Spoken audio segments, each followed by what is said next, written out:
To formally start the program, may I request everyone's attention for our invocation, followed by the singing of the Philippine National Anthem, Regional Hymn, General Santos City Hymn, and NDDU Hymn.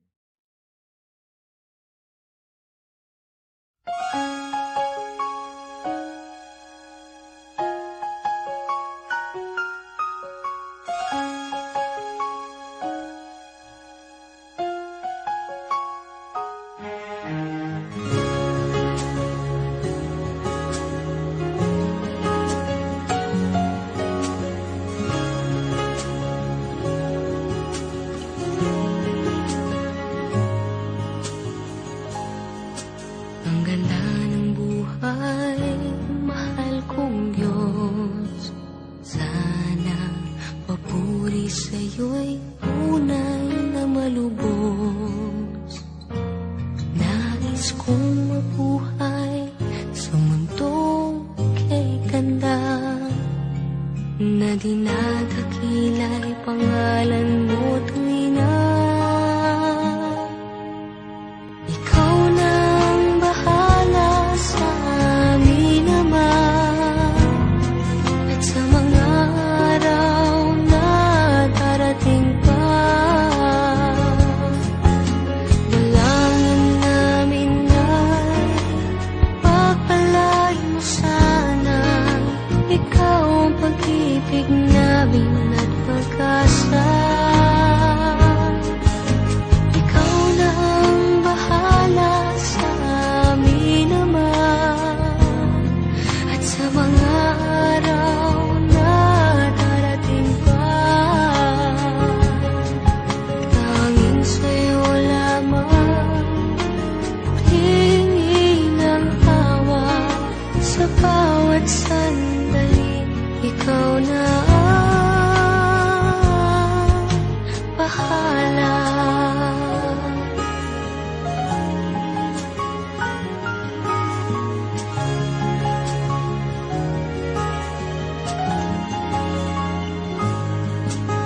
Makulay ang buhay, mahal kong Diyos.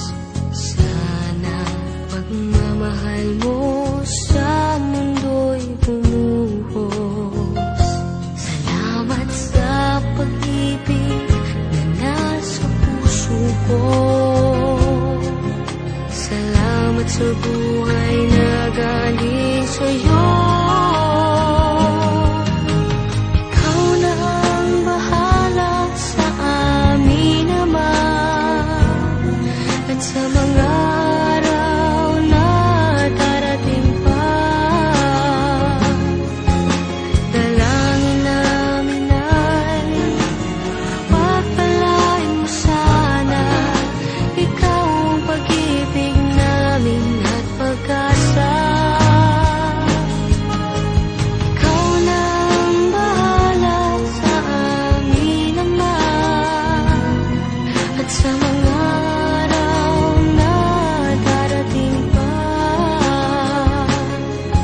Tanging sa'yo lamang hihingin ng awa sa bawat sandali.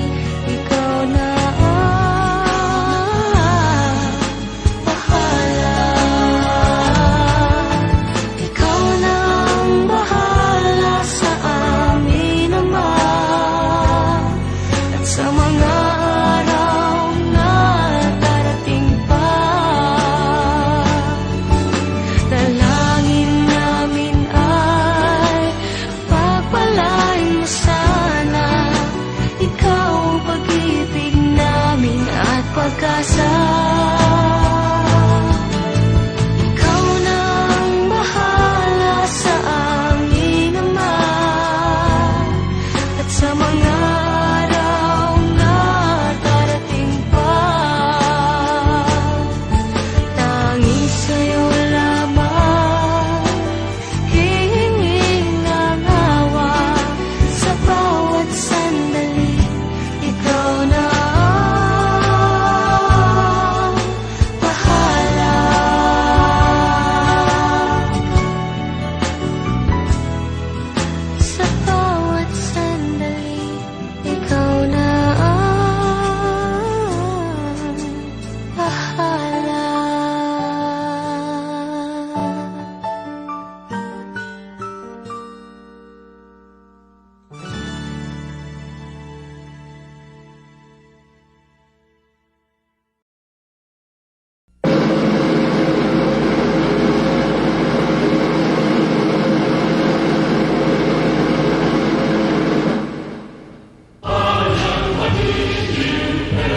kawalan.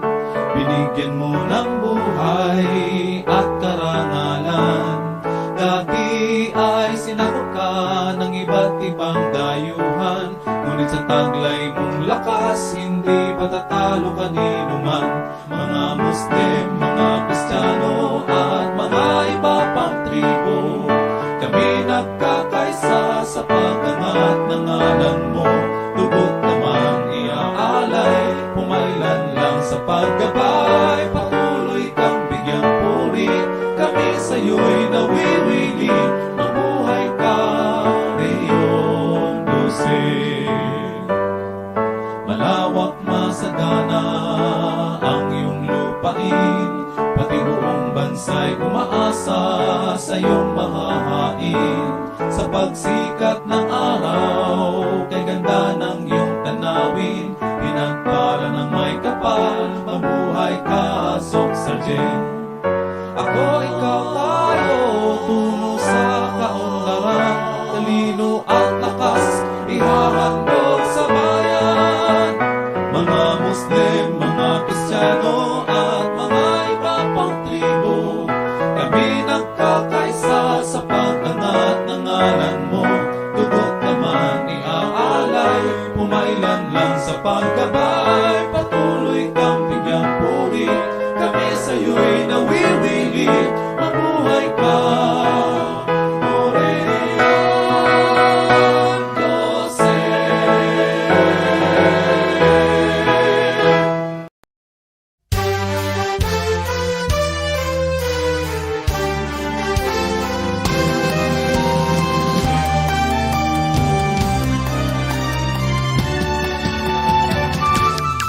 Ating pagdiwang ng buong galang, Sierra Paulino Santos, kanyang talino, lakas at buhay, dito niya ibinuhos, upang lahat ng naninirahan, panawin walay masisiyahan. Sa ating lungsod na kung tawagin ay General Santos City. Magaliw tayo sa liwasan ay magsaya, maraming tao mula pang sa umaga sa buong kami, mga bulkay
beauty and freedom. We're Notre Dameans, heralds of hope. Let our light shine on the mountaintop. We are sons and daughters of Saint Marceline, striving to make our life a thanksgiving. To see the beloved of Notre Dame, radiant victories and of Saint Marceline. Spirit-filled young hearts and minds of vision, molded in service, love and compassion. Graciously we do extend our hand, that justice and peace reign in our land. Zealously we do search for peace and wisdom, for goodness and truth, beauty and freedom. We're Notre Dameans, heralds of hope. Let our light shine on the mountaintop. We are sons and daughters of Saint Marceline, striving to make our life a thanksgiving. Our life forever be to you, a life of thanksgiving.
Maayong buntag mga bayani! Few flowers naman para sa ating mga kababayang Blaan at Mapia Mapita for our Muslim brothers and sisters. Magandang umaga din sa ating mga tagapakinig sa Zoom meeting at YouTube live stream. I hope everyone had their breakfast already so that our Bayanis can focus to the conference. And of course, do not forget to drink your water so we are all hydrated and refreshed. That's right, Razel. But before that, let us introduce ourselves as hosts of this conference. I am Justin Rafael. And I am Razel May B. Kagalitan. We are truly honored to be a part of this exciting event, and we are pleased to be your host for today. Indeed, Razel, and we are gathered here with various people coming from different places, organizations, and institutions who are ready and that excited to learn. It's true nga no nga na despite with many hindrances and obstacles we face during this health crisis, we still continue to strive together towards progress. But before that, ano nga ba ang bayanihan, Razel? Well, Bayanihan is a Filipino custom which literally means being in a bayan. That also indicates the spirit of communal unity, work, and cooperation to achieve the goals. This is the focus of this year's conference as the Bayanihan spirit is alive and well among Filipinos and is one of many wonderful things that Filipinos ought to be proud of. Oo nga naman, Rachel. Kaya naman, so as members of the community, we embody the Bayanihan spirit. With this, the Bayanihan, the 2021 Community Engagement Online Conference, aims to enhance people's sense of shared identity and willingness to contribute to the pursuit of the community's good. The online conference also aims to enable communities to integrate applied social sciences into community action initiatives. This is the time that we've all been waiting for. This conference will prove that we can make a difference in our smallest and tiniest ways. And we do this in unity to maximize our capacities as members of the community. And yes, just by listening through your digital screens, you can initiate the community development. Today, I hope everyone will have a very fruitful and productive time as we learn collectively. Kaya naman, huwag na nating patagalin pa ang ating introductions and let us hear the welcome remarks by the NDDU Senior High School Social Science Coordinator, Ms. Camille B. Bautista.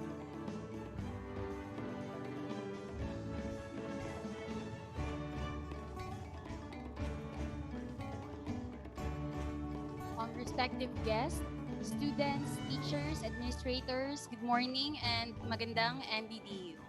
Thank you to each and every one of you for being here with us today.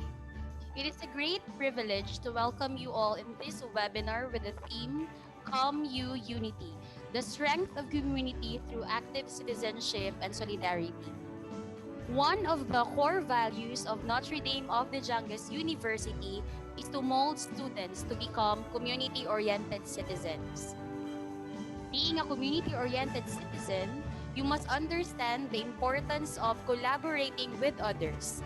And today, you will understand why is it important. With the COVID-19 crisis, there are many problems in our society. And as citizens, we must take an active part in the activities of our community through community involvement. This will be achieved if we have solidarity in our community. Now, what is solidarity? According to Oxford, it is the unity or agreement of feeling or action, especially among individuals with a common interest and mutual support within a group. It is a recognition that we are all in this together, and it is a commitment to strengthen community and promote a just society. Today, prominent speakers will be speaking about different topics on how to strengthen our community through active citizenship and solidarity. For the third year of engaging, uniting and applying the learnings in community engagement, this global crisis will not stop us from building a better society. Brought to you by NDDU-IBED Senior High School, we officially launched Bayanihan, the 2021 Community Engagement Online Conference, Year 3.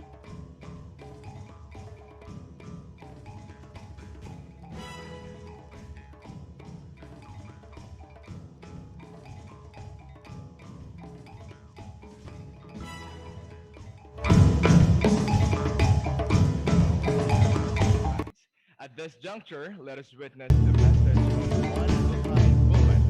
She graduated with Bachelor of Science in Technology at University of Visayas in 1996. She pursued her education at Ateneo de Davao University and Mindanao State University with Bachelor of Laws in 2003. She was awarded with honorary degree in Counselor of She is currently Vice Mayor of the City of General Santos and the representative of the First Legislative District of South Cotabato. Help me welcome Honorable Shirley Espina.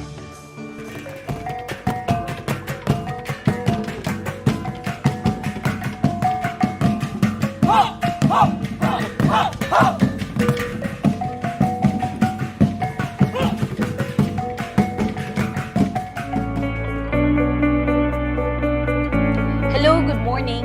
Magandang umaga po sa ating lahat, most especially to the senior high school students of Notre Dame of the Jangas University and all our young participants.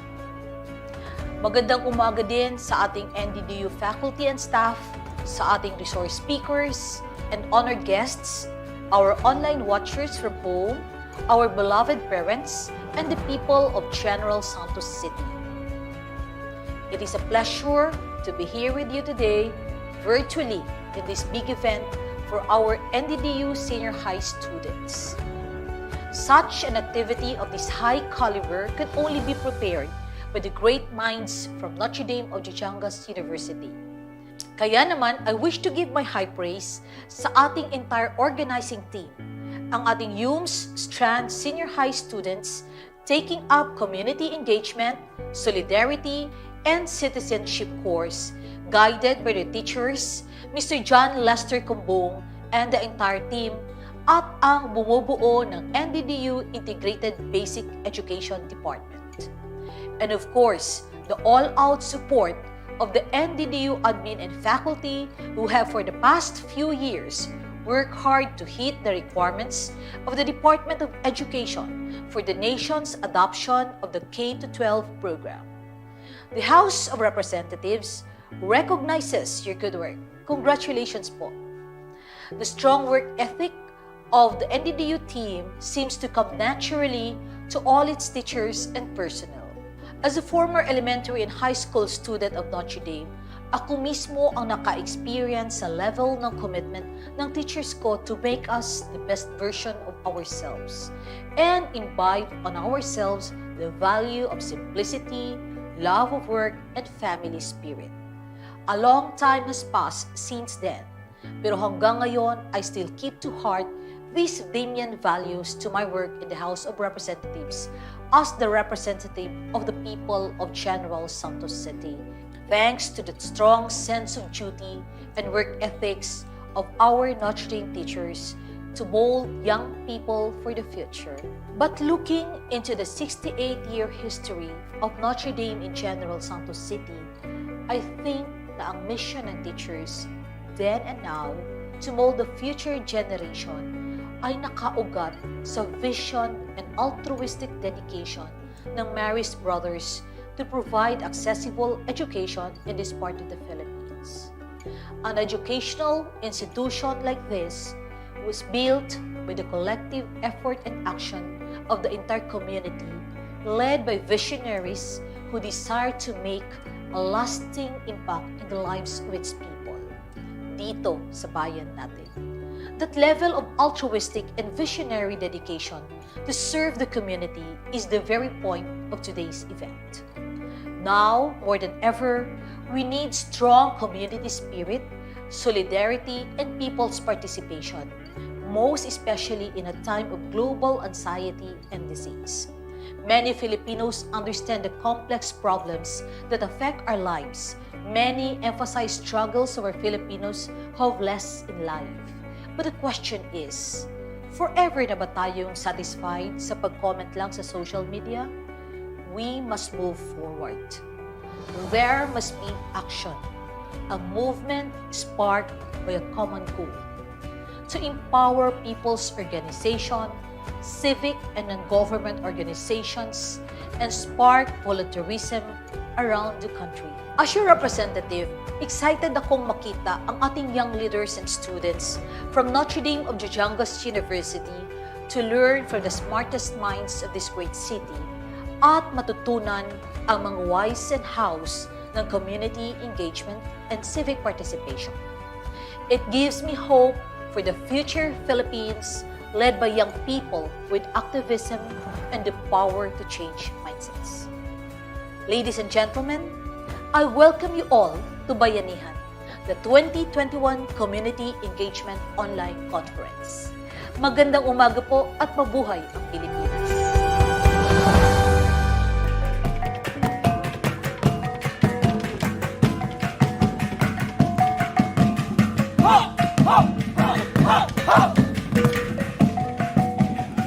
Corrected. She is the current Congresswoman of the 1st District of South Cotabato. Thank you ever so much, Ma'am Sherlyn Banyas Cabranes.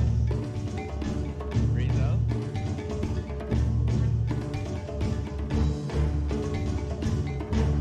Ayan. Thank you for that very uplifting message. At this point, let us now proceed to the main highlight of the conference. Now let us proceed to our sponsors and let us give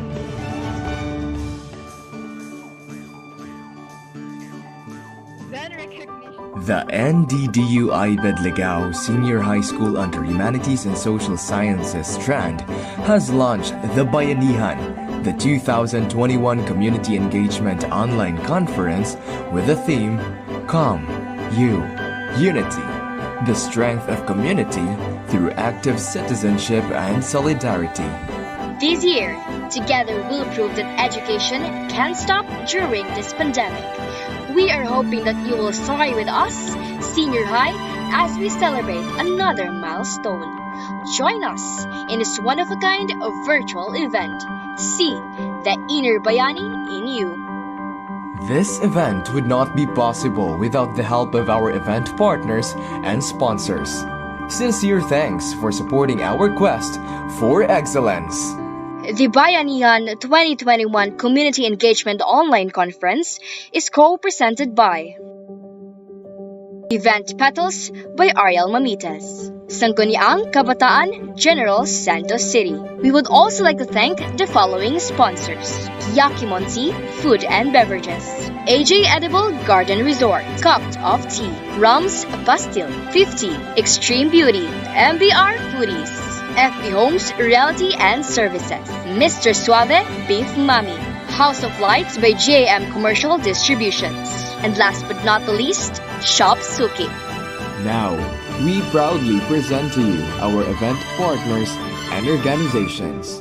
Bayanihan, the 2021 Community Engagement Online Conference, is in partnership with the following NGOs and social groups: 2030 Youth Force of the Philippines, Awon PH, Charitable Maitum, FPOP Kabataang Sox, Global Institute for Youth Development Incorporated, GIVES, Guild of Volunteers and Educators in Soxargen, IA United, National Youth Volunteers Coalition Incorporated, Positive Youth Development Network, Project Seed, Project Verified, Youth IP Kalumpang, Youth Proyecto Philippines, and Zero Hunger Alabel. We would also like to thank our supporting brand, media partners, and sponsors. Special thanks to Prima Fashion, Honorable Richard L. Atenido, City Councilor of General Santos City, Mrs. Marilu P. Tan, Attorney Ed Yumang, City Councilor of General Santos City, and Voice of the Youth Radio as our media partner. Thank you for supporting our quest for excellence. Soar High, Senior High, Laban Marista. Hashtag for the goals.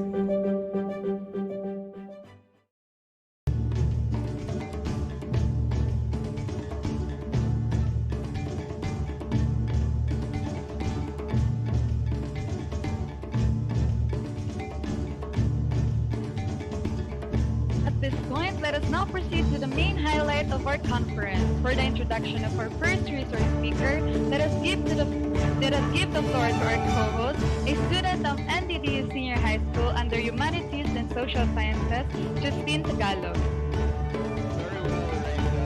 Good morning again.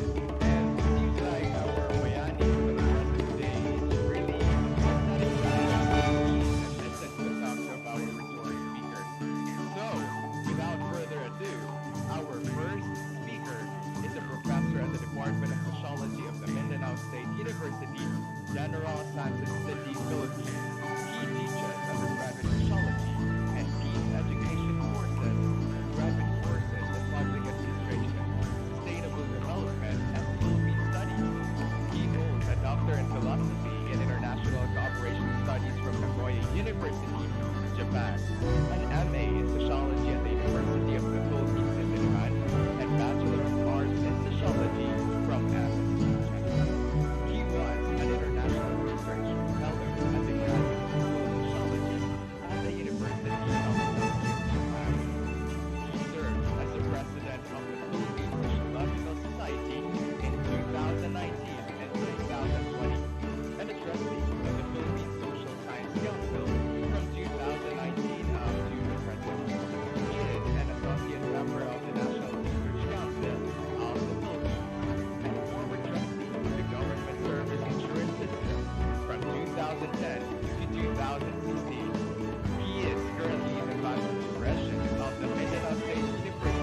a member of the House of Representatives of the Philippine Congress from 2002 to 2007, representing Akbayan.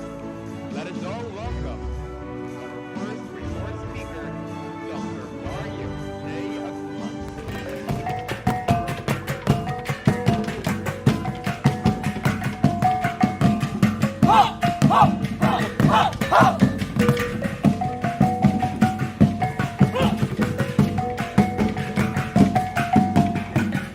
Camille and Sir Combo, and of course to Rachel and to each and everyone. Magandang umaga po sa lahat na akin ng karangalan na maipuntahan at magbahagi sa inyo sa araw na ito.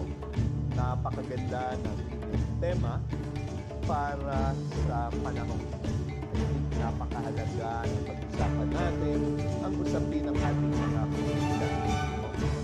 Lalo na sa panahon ng crisis. Sabi nga nila, napakahalaga ng crisis kasi ay napipili tayo ng pagkakataon pinabalikan yung mga ilang fundamental bagay sa ating crisis na kailangan. I prepared a short slide presentation for everybody. If the host can help me share my PowerPoint, please.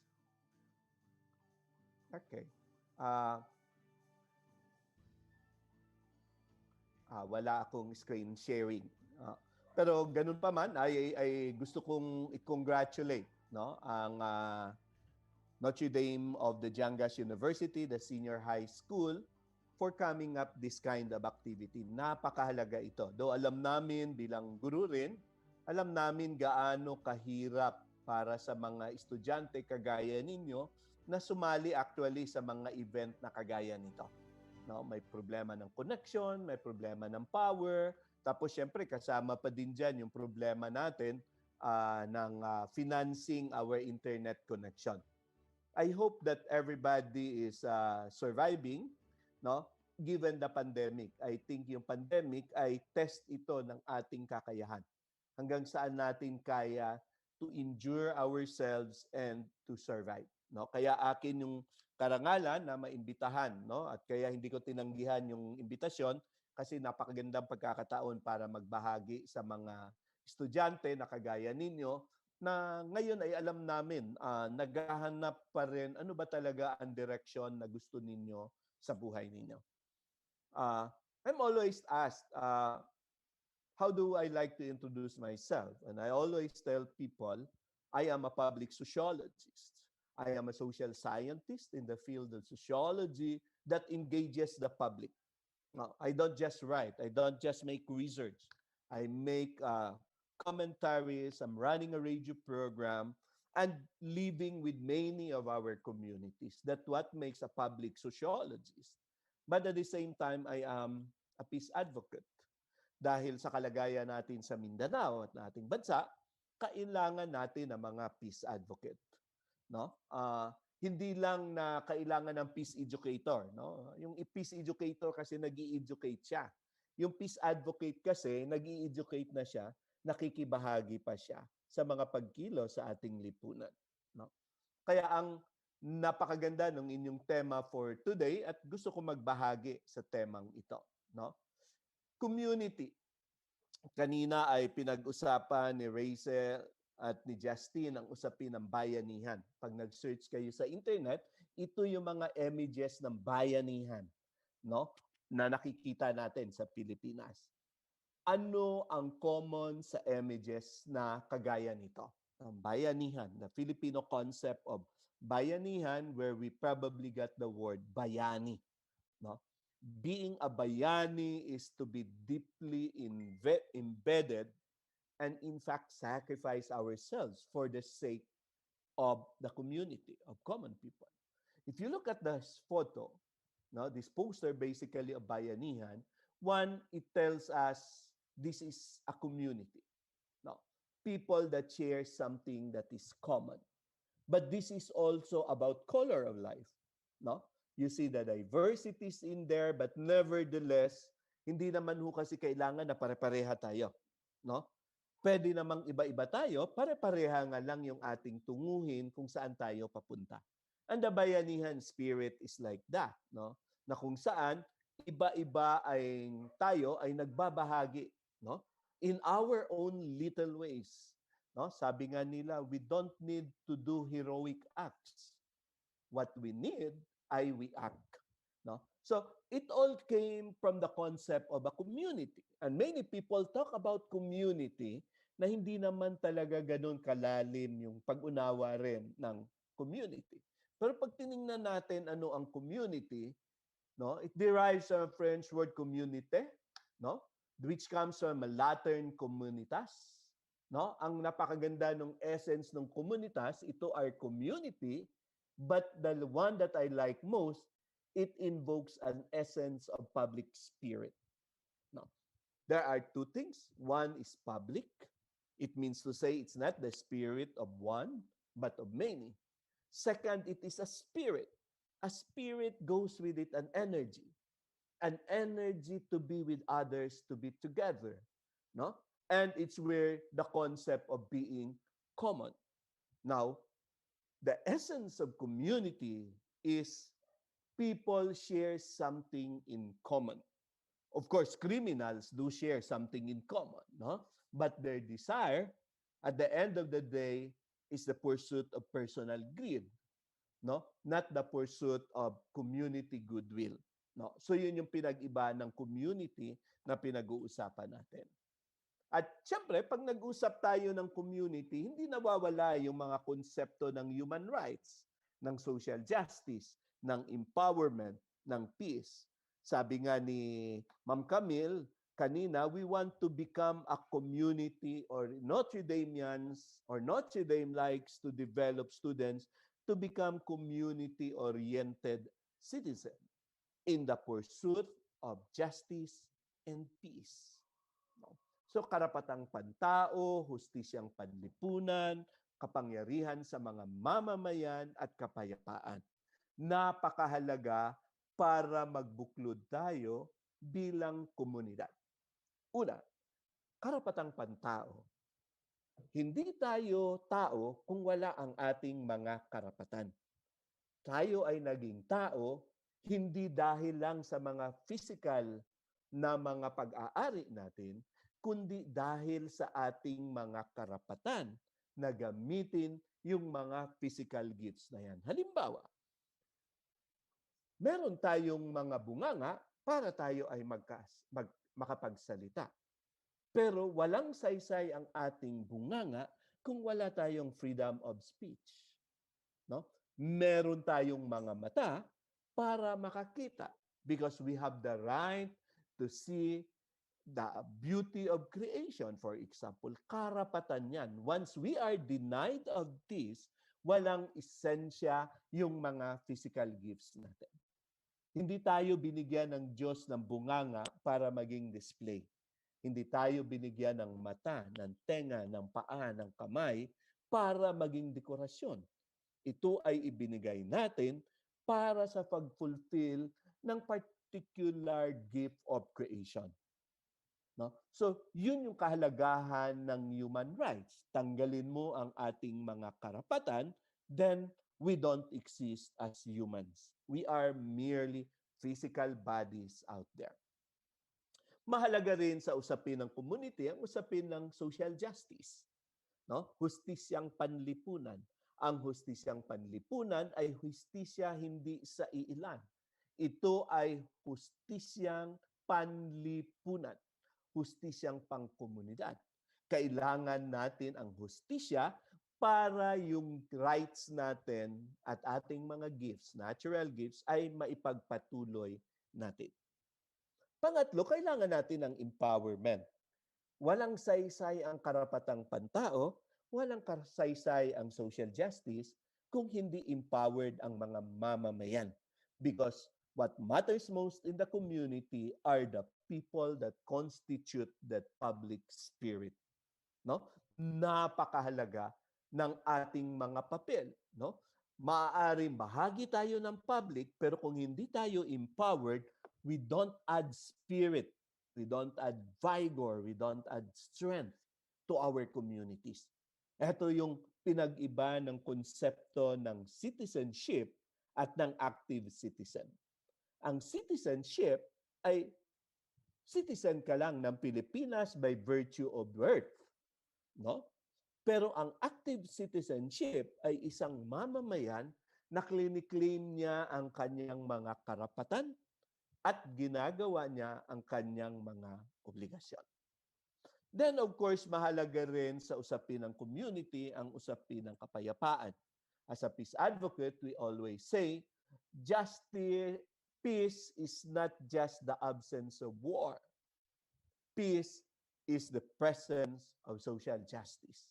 So when we work for peace, we fight violence in our communities on one hand, but at the same time, we fight for social justice. Or else, nawawala yung esensya ng pagiging komunidad natin. Okay. So, palaging tanong sa atin, why are we here? Why are you there? For what? No? Ito ay mga malalim na tanong ng buhay. If you are now senior high, the senior high, most likely you are about 16 or 17 or running 18. If the good Lord gives you a life of 50, you minus your age today, how many more years are left for you? No, because life is not infinity. Life has its own limit. It's part of the meaning of life. Now, when you subtract your age from 50, ang next na question, yung naiiwang taon sa inyong buhay, saan ninyo planong gamitin yan? I think we have to bring ourselves with our senses that many people don't think that there is an end of the tunnel out there. That ultimately, we will come to a final conclusion of life. The question is, na related sa tanong, why are we here, is basically the question, saan tayo papunta? If you have now 31, 32 years left, saan mo gagamitin yung naiiwan na panahon na yan? At kung ito mo, sino ang gusto mong kasama at para kanino? Those are all questions related to community. And the social science teaches us many things. One, it teaches us that we are social beings. That we as human beings, we were created to be with others. From birth to death, we have to be with others. That's why your parents are there when you were young because you're too weak to nurture yourselves. The parents are there. Then at certain point in our life, the teachers came there to help and support us. Then the employer, then your own family, then your own grandchildren, and later on at the time of your death, you have your friends and relatives getting together. What makes us human beings? Because we are social beings. We live and we are destined to be with a group. Our sense of joy, our sense of fear, no, ay nakabase sa pagiging social being natin. At dahil tayo, we live with others, it's where we created culture, no, our way of life. How do we live with others? The importance of living with others is basically for all of us to survive. Malungkot naman ang buhay kung nagsasabi sa sarili mo maganda ka. Pero alam ko, iba ang dating sa inyo pag iba ang nagsasabi na maganda kayo. That makes us a social. And social sciences teaches us that. You cannot, you cannot divorce an individual from his own community. Kaya may saying sa sociology, di ba? Kung nadaanan ninyo yan, yung saying na no man is an island. Di ba? Tapos pangalawa ay, tell me who your friends are and I'll tell you who you are. Because you are a product of your community. You are a product of your others. No? That makes you as a social being. Hindi mo pwedeng sabihin, I live by myself. Nabuhay ako sa sarili ko lang, walang ibang tao. Nakakaawa ka because that does not go with our real nature. Our real nature is we find love, we find peace, we find joy, we find grief in the company of other people. Second, we are nothing but relationships. At the end of the day, if you look what you are, pag nagpakilala tayo ng ating mga sarili, ang pinapakilala natin actually ay ating mga relasyon. Ako si Mario Aguha. So yung Aguha ay bahagi ako ng pamilya na Aguha. Ako ay guro ng Mindanao State University. So ibig sabihin, ako ay may relasyon sa Mindanao State University. I am involved in the peace process with the Office of the Presidential Advisor on the Peace Process. That's another relationship. And many of you could tell more. You are part of a religion, you are part of an ethnic group. For example, you say, I am Cebuano Waray-Waray. No? So I identify with a group. So at the end of the day, when we stop introducing ourselves, realize natin we are nothing but relationships. What makes us are those relationships. And those relationships are groups, are identities which we share something in common. They are our own community. So in school, you are Notre Dameans, but you are part of a particular section. So you are part of a class, but you are part of a group. Then you are part of a religion. And therefore, what makes you what you are those relationships. Okay? And because we live in relationship with others, human beings will only thrive on solidarity with others. We cannot live alone. Humans were created by God to be with others.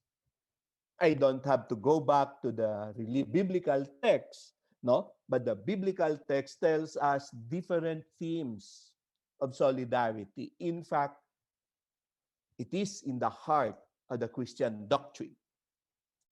It is in the heart of the marriage tradition that we should and always be in solidarity with others, because it is only in solidarity with others that we feel and we develop our true being. So pag tinignan natin ang ating mga sarili, huwag nating kalimutan na bilang bahagi ng ating relasyon, meron tayong apat na mahalagang mga relasyon sa buhay. Dahil pag hindi natin naiintindihan yung mga relasyon na yan, mahihirapan tayong mag-relate sa iba. Una ay relasyon sa ating sarili. Marami sa atin hindi nagre-relate or hindi tinitingnan nakarelasyon ng ating sarili. No? But we like it or not, the spirit and the flesh are part of that relationship. Kaya minsan sa atin ay mababa ang pagtingin sa iba.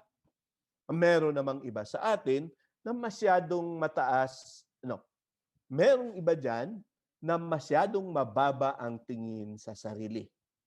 At meron namang iba, masyadong mataas ang tingin sa sarili. Sa pagtingin natin sa ating sarili, ito ang nagdi-determine kung paano natin tinitingnan ang iba't iba nating relasyon. Halimbawa, kung masyadong mataas ang tingin natin sa ating sarili, ang ibig sabihin, tayo ay masyadong mayabang. No? At ito ay nakakaapekto sa ating relasyon sa iba. Na ang tingin natin sa kanila, sila ay mababa, tayo ay mas mataas. Ito nang gagaling ang ating sense of arrogance. Or ating relasyon halimbawa with nature. No? Paano ba natin tinitingnan ang kalikasan? Ito ba ay tinitingnan natin na co-create, na we are there as steward of nature or user of nature lang? Kasi yung iba, ang tingin nila sa kalikasan ay gamit na dapat nating gamitin para sa ating sarili lamang.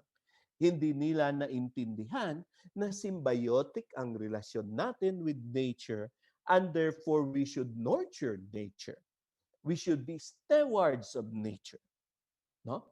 So, napakahalaga niyan. Then, paano natin tinitingnan ang ating relasyon sa ating Creator? In whatever names you may call Him. You may call Him Allah. You may call Him God. You may call Him with other names you like. Paano natin tinitingnan ang ating Creator? Tinitingnan lang ba natin siya na siya lang ang nag-create sa atin? Ganun lang ba ang ating pagtingin? O dapat ay mas tinitingnan natin na we are a product of that creation, but we were created to fulfill a role. And the fulfillment of that role, no, is for us to become co-creator. 'Di ba? Sabi ng banal na kasulatan, ang mahalagang teksto ng banal na kasulatan ay nagsasabing, ah, sana masunod ang loob mo dito sa lupa, kaya rin sa langit. No? So we are not here just for being here. We are here to fulfill the essence of creation. No? To show love to others, to show mercy to others, to do solidarity with others is part of that creative process. In fact, pag binasa natin, we are meant to follow the teachings of the Lord. That makes us a co-creator. Ayan ay usapin ng relasyon. Kaya mahalaga na tinitingnan natin yung ating mga relasyon na yan because that what makes us not only human, but that makes us as a social being. Napakahalaga ng pananaw na yan sa ating panahon, lalo na nagbabago masyado ang ating panahon at ito ay hamon sa kakayahan ng bawat isa sa atin. And the pandemic teaches us a lot of things. Napakaganda nung, hindi napakaganda, nakakalungkot, pero that tells us also what we are. No? This crisis that we are facing. One, that the virus is socially transmitted. We can be infected and we can be infectious. And therefore, to limit the transmission is we have to act together. Hindi pwede ikaw lang na nag-isolate ka lang ng sarili mo, no? You do the hand washing and everything, pero yung iba hindi. Then goes with it yung social responsibility na tinatawag natin. Second, the pandemic tells us that the new normal is neither new or it is normal. One, it is abnormal for many of us, and this is not new. The crisis ay pinakita niya, for example, ang pagkabahabahagi ng ating lipunan sa segment ng mayaman, ng mahirap, at yung krisis na yan ay drinag at ipinakita sa atin ng pandemic na ito. Na something is wrong. Terribly wrong the way our society is organized. At yung krisis na yan, ipinakita niya yan. Para sa may kaya, may sweldo, may hanap buhay, may regular na trabaho, medyo hindi problema yung pandemic na yan. Kaya nilang magpa-deliver sa Maxim, kaya nilang kumain anytime, pero sa maraming kababayan natin na nasa laylayan ng ating lipunan, bawat araw na wala silang trabaho, ang ibig sabihin, gutom ang pamilya nila. At yan ay hinaiten ng krisis na ito. Tinakita ng krisis na ito yung kahalagahan na tingnan nating balikan, na tingnan ang ating lipunan. Ito nga ba ang normal na lipunan dapat? Hindi ito normal na lipunan dahil marami sa ating mga kababayan ay nananatili at in fact marami yung napupush doon sa laylayan ng ating lipunan, no? Sa ating mga kababayang tinatawag nating pobre, kabus, lindahaw, no? Pubring alindahaw, gidaog-daog o gisikmahan sa kapalaran. These are the people that lives in the margins of our society. What does it mean to be in the margin? When we were elementary students then in high school, when we do a theme writing in our class, teachers will always make it sure that we write only in the right space. And we have to fold at the side of the paper to make a margin. Dahil sinasabi ng guru namin, you should not write in the margin of your paper. Because nobody wants to be in the margin. Because to be in the margin is not doing the right thing, and to be in the margin is not the best thing for all of us. And yet, many of our kababayans are pushed into the margins of our society. And ano ba ang tingin natin bilang mga Notre Damians, bilang mga Marista, bilang mga General? Panghuli, solidarity is a key to the moments of crisis because the crisis is social, then therefore solidarity as a means is an important key to get out of that crisis. Kaya dahil sa kakulangan, sa krisis ng pagtugon natin dito sa pandemic na ito, in recent weeks, naglabasan yung iba-ibang mga initiative na nagpapakita ng solidarity ng maraming kababayan natin. At ito ay in the practice of tinatawag nating active citizenship. For example, napakaganda ng quote na to galing kay Kay, isang kaibigan ko, Master in Science.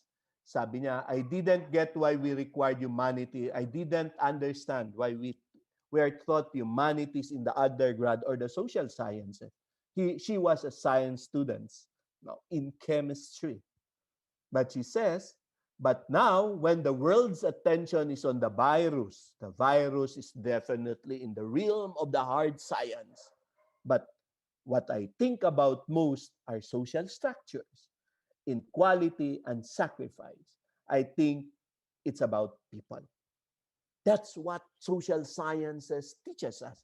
At the end of the day, we are humans that live in communities, and therefore we have to understand that communities, because all the sciences are meant only to serve, to serve the interest of humans to fulfill His gift of creation. So sa maraming araw na nakalipas ay naglabasan ng mga community pantry. Maraming debate ang community pantry. Ito daw ay gawa ng mga komunista o kung sinong may mga political interest. But at the end of the day, maraming nakinabang ng community pantry na ito.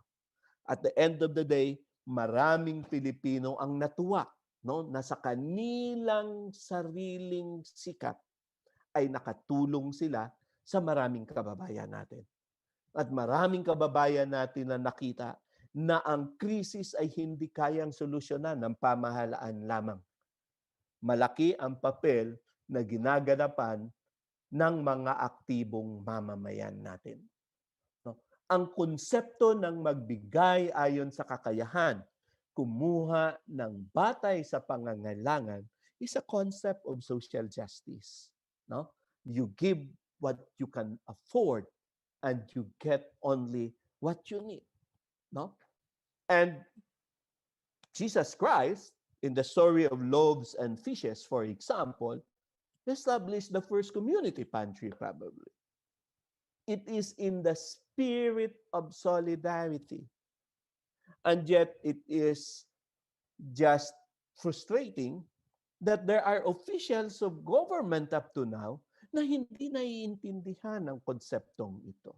Mga tagapamahalaan na hindi nakita ang kalagayan ng maraming mamamayan natin, or kung nakita man nila, hindi nag-spark ng inspiration sa kanila ng gumawa para makabahagi kahit papaano sa ating mga kababayan.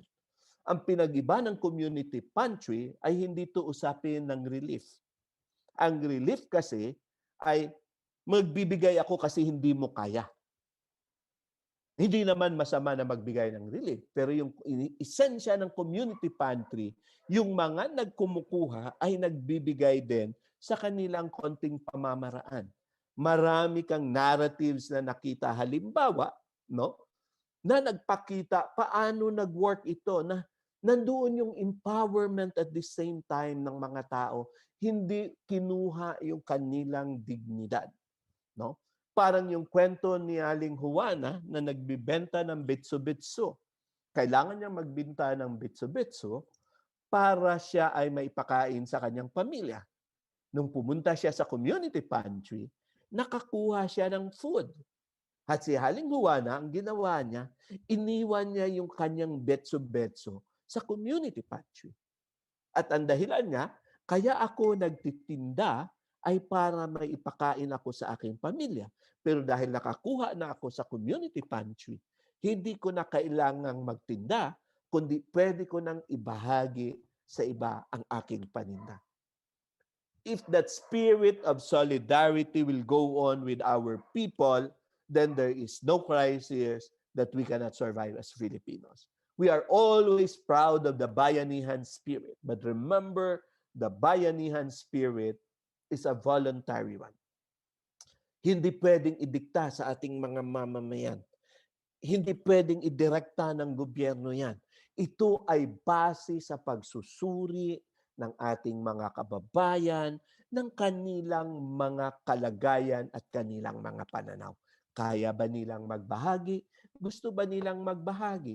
Ano ang kahalagahan ng pagbabahagian base sa kanilang mga pamantayan?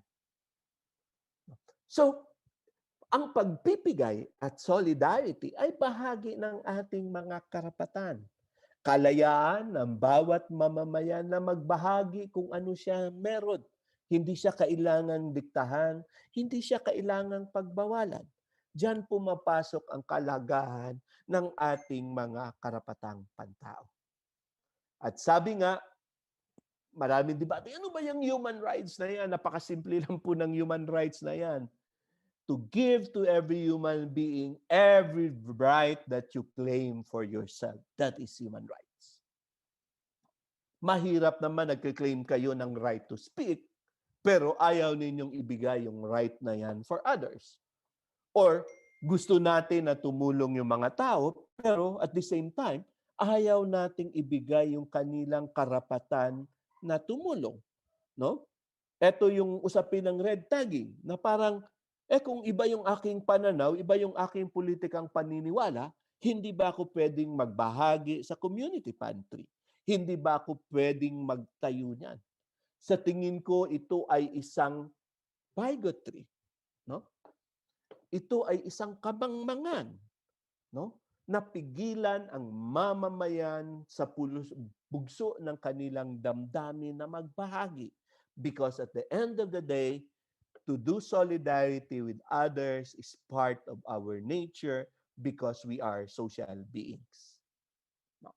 And of course, if you look at the concept of social justice, napakahalaga sa usapin ng justice ang usapin ng dignidad. Ang usapin ng hustisyang panlipunan ay usapin ng karapatang pantao. Ang usaping pangkarapatang pantao ay usapin ng ating mga dignidad bilang tao. Wala tayong makain, walang tubig yung ating mga kababayan, wala silang edukasyon. Ito ay usapin ng dignidad. No? Walang dapat na naiiwan sa ating lipunan. No? Walang dapat na sa laylayan. Dapat ay sama-sama tayo, no, fulfilling our gifts of creation, which is based on the golden rule. Kaya, napakahalaga at the time of crisis, maraming nawawala sa kanilang sarili, hindi nila alam ano na ang gagawin nila, that we believe in making a difference. I think this is a challenge for all of us. For you as Notre Dameans and for you as Marista, what kind of difference that you would like to share to our communities? And to be different today is to become an active citizen. No? Lumahok tayo sa ating lipunan. Magbahagi tayo sa usaping pampolitika. Magiging ganito na lang ang sistemang politika natin kung tayo ay hindi nakikialam. Kung yung mga tumatakbo para sa kanilang pangsariling kapakanan lamang ang nananalo at binoboto natin sa eleksyon, ay sinisira nito ang ating esensya ng solidarity. Magbahagi sa ating lipunan, magbahagi sa ating pamayanan, magbahagi sa kalikasan. Ito ay usapin ng pagiging aktibong mamamayan. So, as social being, we are urged, we are encouraged, we are even mandated to become an active citizen. Hindi pwedeng free riders lang tayo. Dapat ay may taya tayo sa lipunan kung gusto nating baguhin at pagandahin ang ating lipunan. Because not even God will give it to us. No? Sabi nila, mahalaga ang dasal. No? Nasa Diyos ang awa, nasa tao ang gawa. Kailangan nating gumawa to fulfill the gift of creation, and when we do that, that is an essence of active citizenship. Sabi nga, we don't have to engage in grand heroic actions to participate in the process of change. Hindi ho kailangang malakihan, because in a small way that we contribute, when we add up all these small ways, it becomes a wave. Now, small acts, when multiplied by millions of people, can transform the world. You could imagine if everybody sets up a community pantry. Gaano karaming kababayan natin ang matutulungan? Maraming mga kababayan natin gusto namang mga tumulong, hindi nila alam kung papaano. But the community pantry today is an idea whose time has come. Na yung mga gustong tumulong ay makatulong, yung nangangailangan ng tulong ay makakuha ng tulong, but at the same time, intact yung kanilang dignidad dahil ang pagtulong ay bahagi ng pananaw na ito ay usapin ng solidarity of the human species. At the end, let me say, our human rights makes us humans. Our active citizenship make our communities just and humane. Ito yung papel na kailangan gawin natin. Ito ang hamon sa atin ng social science, na tayong mga mamamayan ay hindi lamang physical matter. We are social beings, and as social beings, we have a collective role and a collective obligation to perform. Maraming salamat po at magandang umaga sa inyong lahat. Sana nakapagbahagi ng maayos sa inyo. Good morning, everyone.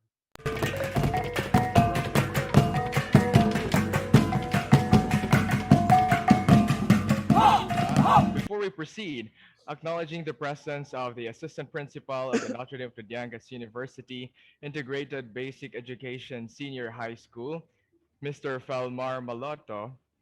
Good morning, sir. All right, indeed, as a social beings, we are vital and essential factor to the development of our society and in making a difference. Thank you so much for that eloquent message, Dr. Mario Aguja. And now may I share the spotlight to my co-host for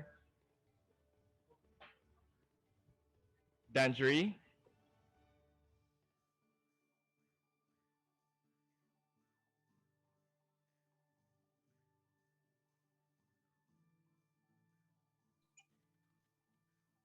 Thank you, Justin. Good morning, ladies and gentlemen. I am Danjiri Aguirre, and I am your open forum moderator for this morning. So before we formally start this event, I would like to share a short description about Open Forum. Open Forum is an open meeting where everyone are given a floor to express their opinions and discuss about the real and relevant issues that deals with their communities. So I do believe that you have learned from the discussion that our speaker, Dr. Mario Aguja, discussed about the topic, our community expedition, the value of applying social sciences in community actions initiatives. So in this moment, we will be having our open forum for you to raise questions, clarifications, and comments about the topic. So I hope that this open forum shall enrich our insights and knowledge regarding this topic. We will gather questions from YouTube Live and through Moodle to be answered by Dr. Mario Aguja. So without further ado, let's start this open forum. So for the question number 1, Miss Kyla Monteza from UMSTROV 25 raised a question. She asked is it important for a politician to learn the concept of sociology before occupying a government position?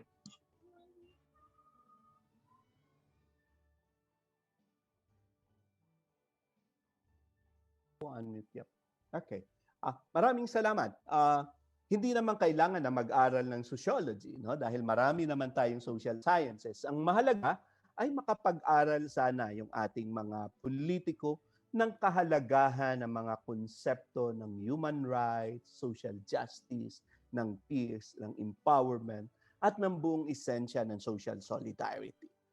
Talagang nakakadismaya pag may nakausap kang mga ilang politiko natin na nakikita mo mas mahalaga sa kanila yung kanilang pagsariling interest at hindi nakikita yung kahalagahan ng maraming mga kababayan natin.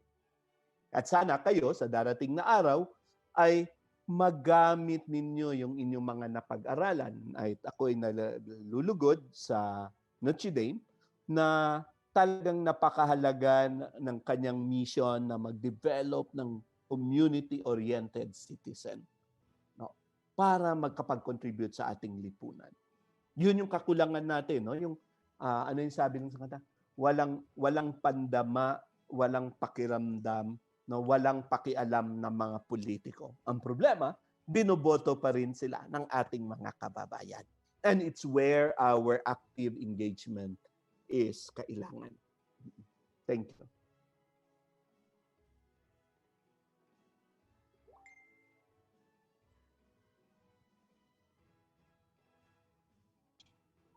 So, thank you, Doc.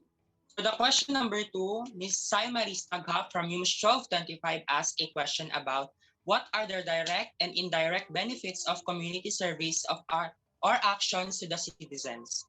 Ayan, napakaganda ng tanong. Ano yung direct at indirect? Yung direct na yan, no? Pag nakatulong tayo sa iba, may natulungan tayo. 'Di ba? Direct yan. May nakikinabang sa ating tulong, sa ating solidarity work with them. Ang indirect effect niyan ay in fact nasa atin. Hindi lang tayo nakatulong, but it makes us happy. It fulfills our humanity because part of our humanity is really to help, no? And it's the importance of active citizenship that we contribute indirectly, we feel happy, we fulfill our obligations as Notre Damians, we fulfill our obligations as citizens, we fulfill our obligations as Christians when we are able to do active citizenship.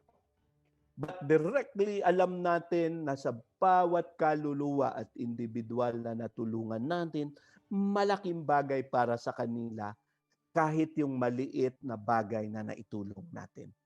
No?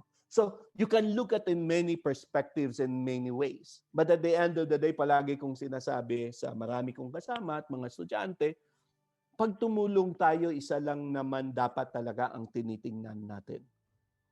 Does it make them happy? And does it make us happy? If it makes them happy and it makes us happy, then we are doing solidarity work. Pero kung tayo lang masaya, sila hindi masaya, something is wrong. Or sila lang ang masaya, pero ikaw hindi masaya, something is wrong also with us. So kailangan pagbalansehin yan because happiness, no? Sabi, bakit happy yung benchmark? Dahil yung happiness ay isang manifestation kasi ng state of peace. No? Na merong kapayapaan yung tao. Ang taong mapayapa ay taong masaya. Okay? Salamat po.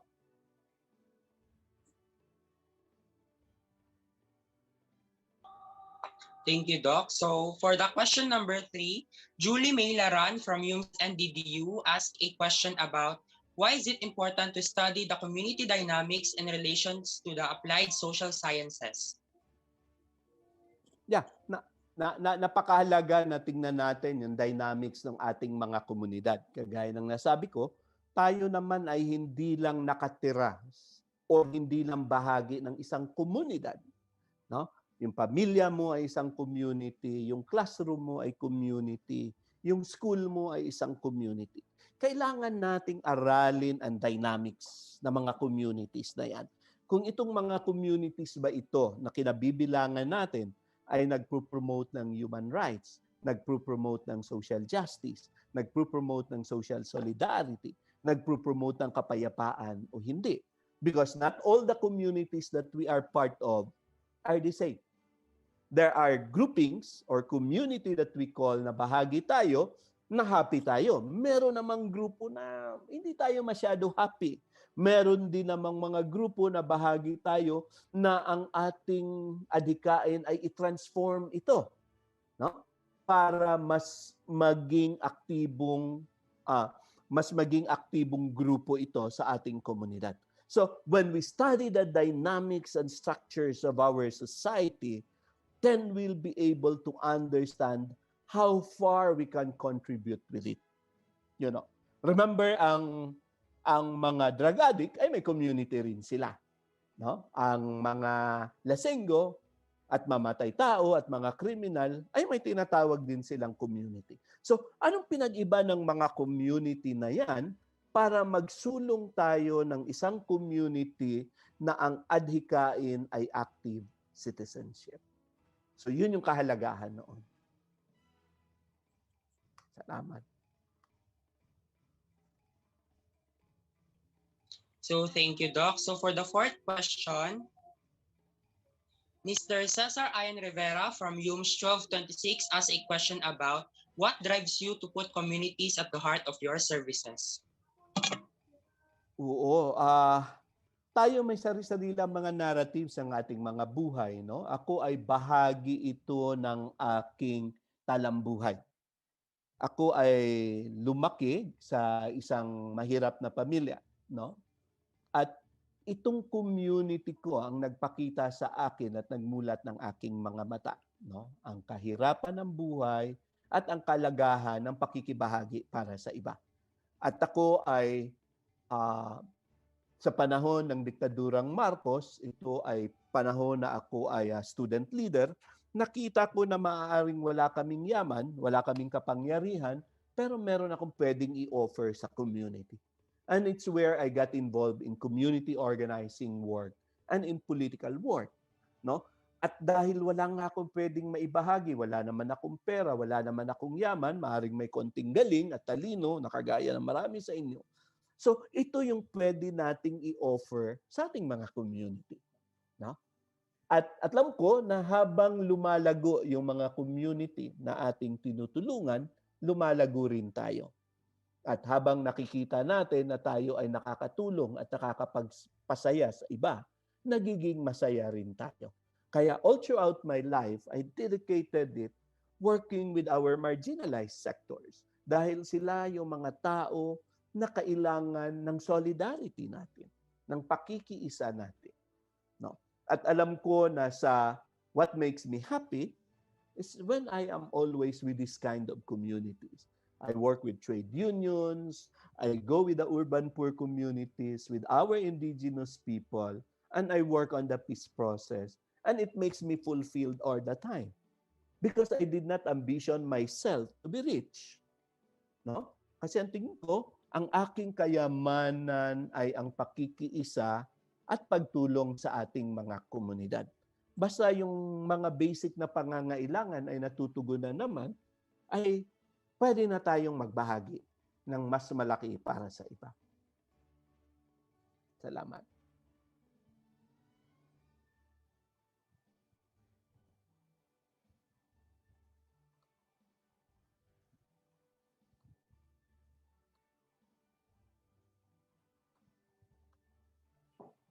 So thank you, Doc.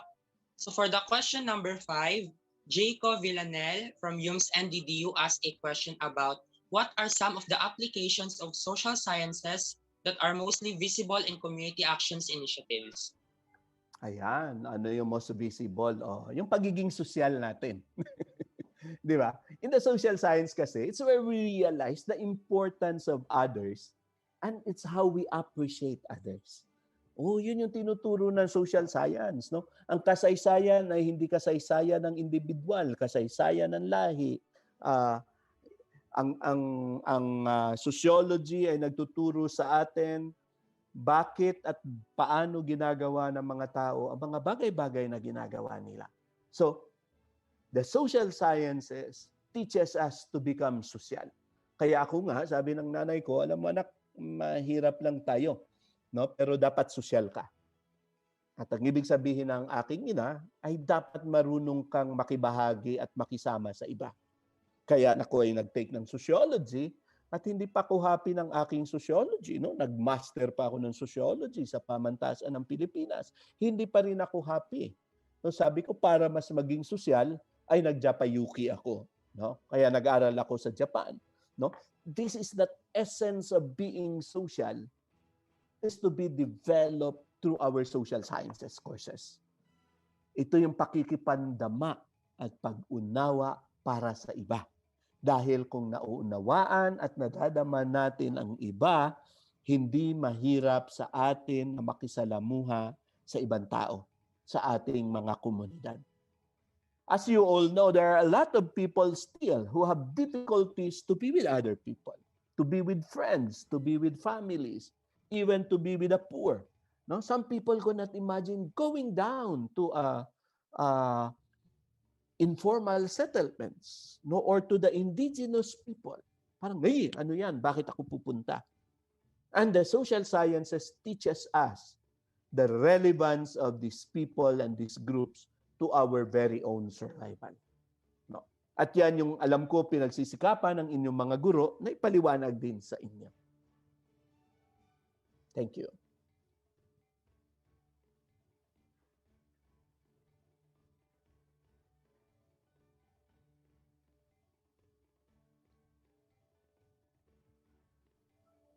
So thank you, Doc. For the question number 6, Bea Isabel Lugmao from UMS NDDU asked about how can we understand the human capacity to create and articulate knowledge about community actions? Oo, yung human capacity. Hanggang saan ba ang kapasidad mo na mag-articulate at magbahagi? Napakahirap na tanong pero napakahalagang tanong.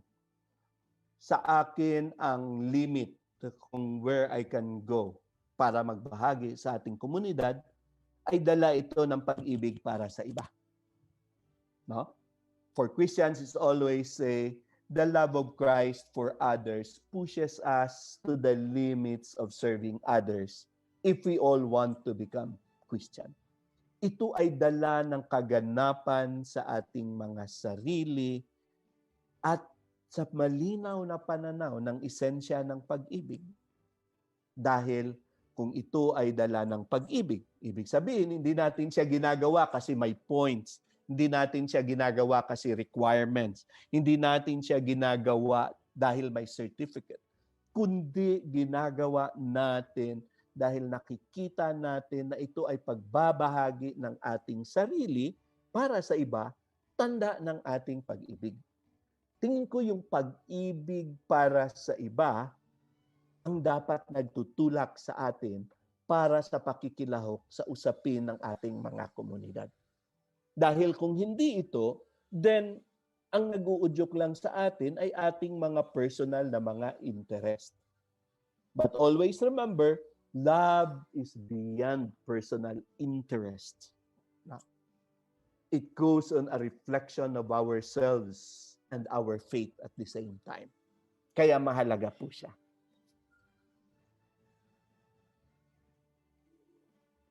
Thank you. So for the second question, Ms. Desi Rose Berame from UMS 1222 asked, how can we perform safe community engagement despite of having a limited time, space, resources, and participants due to this pandemic? Oo, napakagandang tanong yun. Lahat naman tayo ay merong limitasyon. No, panahon, pera, kaganapan sa paggalaw. Pero while nire-recognize natin yung ating limitations, dapat ay i-recognize din natin ano ang pwede. No? Mahirap kasi kung iniisip natin palagi ay yung ating limitasyon kaysa kung iniisip natin ano ang pwede at posibleng gawin natin. Hindi, sabi ko nga kanina, hindi naman kailangan ng malaking bagay. Oo, hindi ho ninyo kailangan magpapako sa krus para sa iba. Pero sa pag-aabot ng simple gesture, even through the internet, through your Facebook, malaking bahagi yan. No? Sa pagbibigay ng ating mga saloobin. No? pagbabahagi ng ating solidarity either in terms of words or in kinds, ay malaking bahagi yan. So I think kailangan lang natin ng reframing na hindi natin tinitingnan yung limitasyon, kundi mas tinitingnan natin ano yung mga posibilidad na pwede kong gawin given the limitations today. Wala ba pwedeng magawa online ang mga marista? Tingin ko meron kayong magagawa. No? Pero even in your own little community, ano ang pwede ninyong gawin at maitulong? Yun ang hamon sa ating lahat. No? Ating ko hindi mahirap ang hamon na yan kung gugustuhin natin. Salamat po. Thank you, Doc. So for the 8th question, Ms. K. Gabriel Gabinete asked a question about, are there any disadvantages in applying social sciences in community actions initiatives? Tingin ko ang pagbabahagi sa ating komunidad, no, applying social sciences to community initiatives has no limits, has no disadvantage. Because the science itself was developed to make us fulfill what we are as a social being. So wala siyang disadvantage na nakikita ko. Ang disadvantage ay kung kulang tayo ng kaalaman sa social science.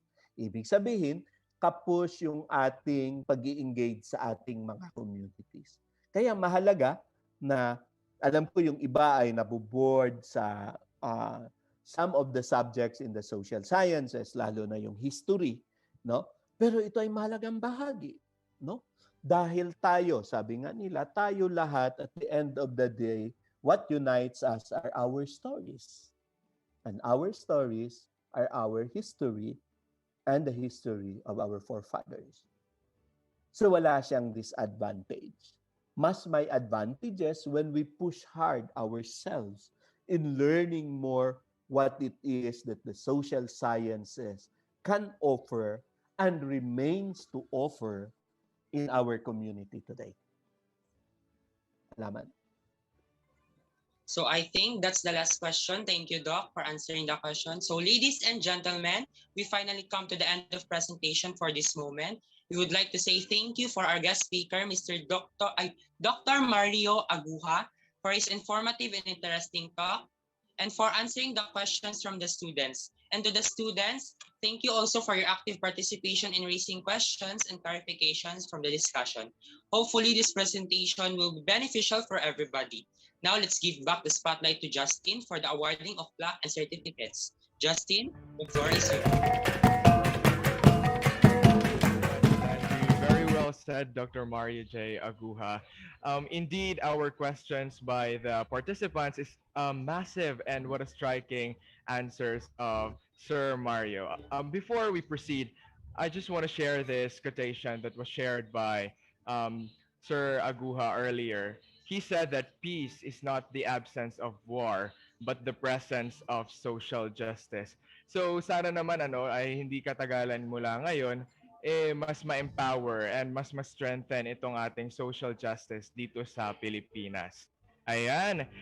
And now we acknowledge the presence of the principal of the Integrated Basic Education Department of the Notre Dame de Diancas University, Brother Noel T. Fernandez, FMS. And good morning, sir.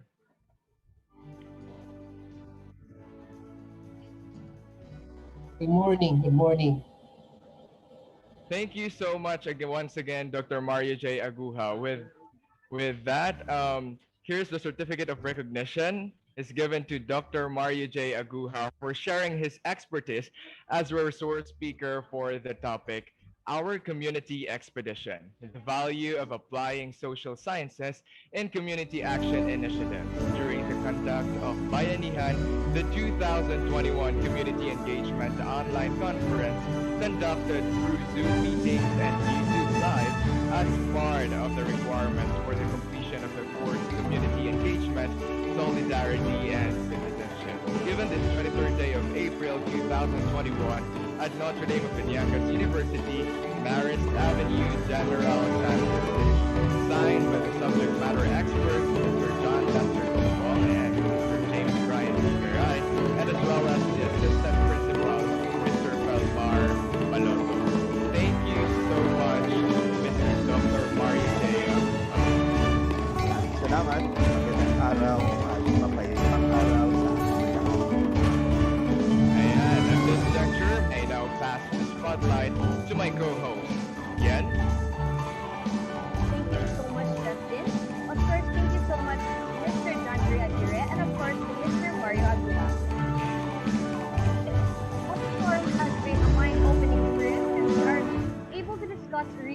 relevant issues that we deal in our community.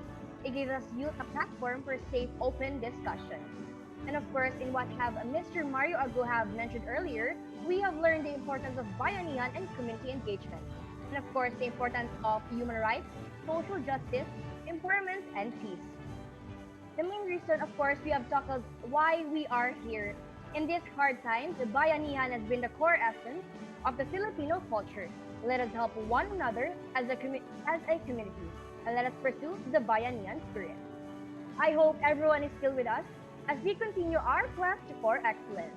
In our next discussion, our resource speaker is going to talk about the communication in community, the role of mass media in community development.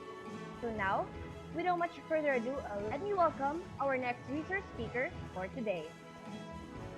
Our next research speaker is a graduate of Bachelor in Arts in English from the Mindanao State University, General Santos City.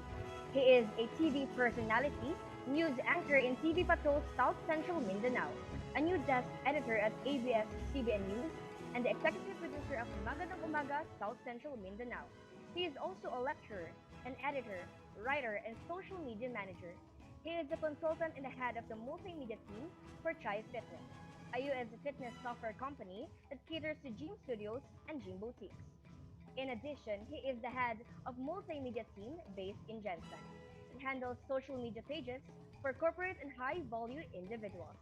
Currently, he is a division of head of St. Elizabeth Hospital's ancillary services, which includes OR, DR business, dietary section, cardiopulmo, radiology, laboratory, hemodialysis section, pharmacy, and cancer care center, among others. Our next research speaker is none other than Mr. Meaver J. Vidayupay. Let us give him a warm welcome.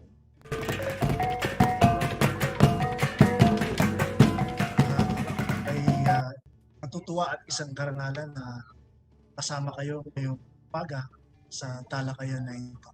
I am very honored that you're me. Yeah, despite the shutdown, still able to remember me as one of the TV personalities you mentioned in your introduction earlier. Let's proceed to our topic, the role as media in society. Marami man sa atin ang mga nagulat sa mga pangyayari, pero marami sa atin ang naniniwala na ang media ay may malaking papel para sa ating komunidad. Isang patunay dyan ay malaki ang impluwensya ng pahayag sa publiko. Ito ay nakakapag-create ng mga maraming diskusyon, lalo na sa mga usapin ng bayanan. If you can remember, in previous years, TV and radio, broadcast media in general, plays a significant role in our society. Pag napag-uusapan sa media ang isang issue, ito ay may malaking epekto sa ating mga leaders, sa ating political leaders. Now, this gives an influence for policy making. For example, the legislature, for that matter. Kapag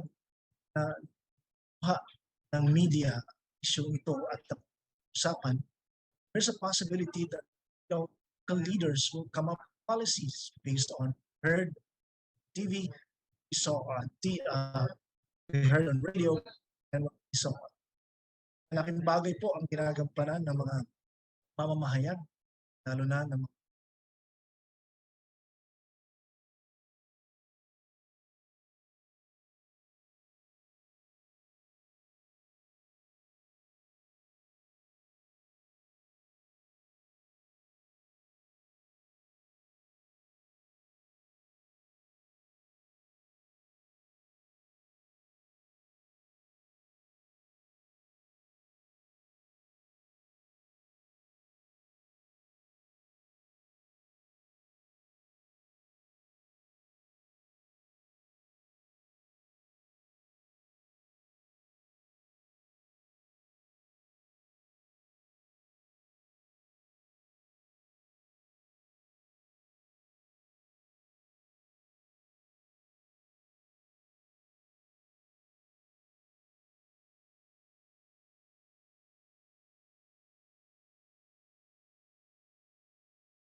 tayo. Kasi may mga pagkakataon, pero hindi dapat ito naging daan para sirain ang sektor ito, no? Magtangga, sirain, bahay ng mga. And I, well, I don't know with the rest of you, but in my observations after the shutdown, I think there's a shift. Media behavior or TV behavior of CBN shutdown. There's a change in behavior. Consumers, TV consumers, shift in digital. So there are attempts na sisirain yung imahen. And putting up those fake allegations, yung mga ganun bagay. Iharan, asing pagtatangka sirain. Despite that, I believe general still believe the influence of media. Ang tunayan na rin natin yan. Sa gitna ng maraming mga pangyayari ngayon, ang mga mamahayag pa rin ang nilalapitan na kabayan. They are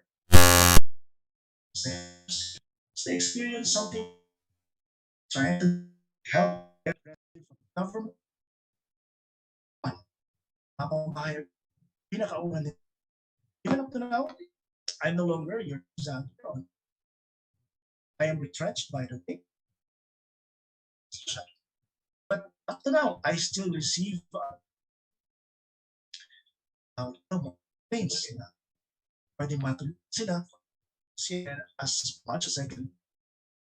Ginagawa natin ang para ma-connect sila sa top na sources na sa government, sa mga national government agencies, government organizations, para matulog sila. So it's one thing. I think we should understand that the media, the absence of a real connection between president and the government, citizenry, government, the absence of that strong connection, I think media still play a significant society.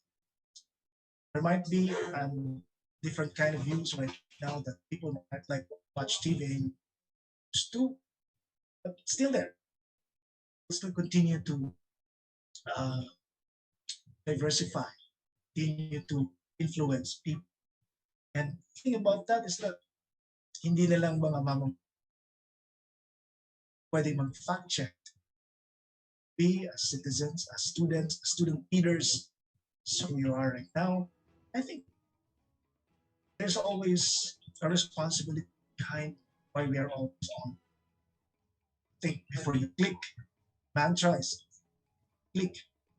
Pwede rin think bago mo paniwalaan ang nakikita natin sa social media. Pwede rin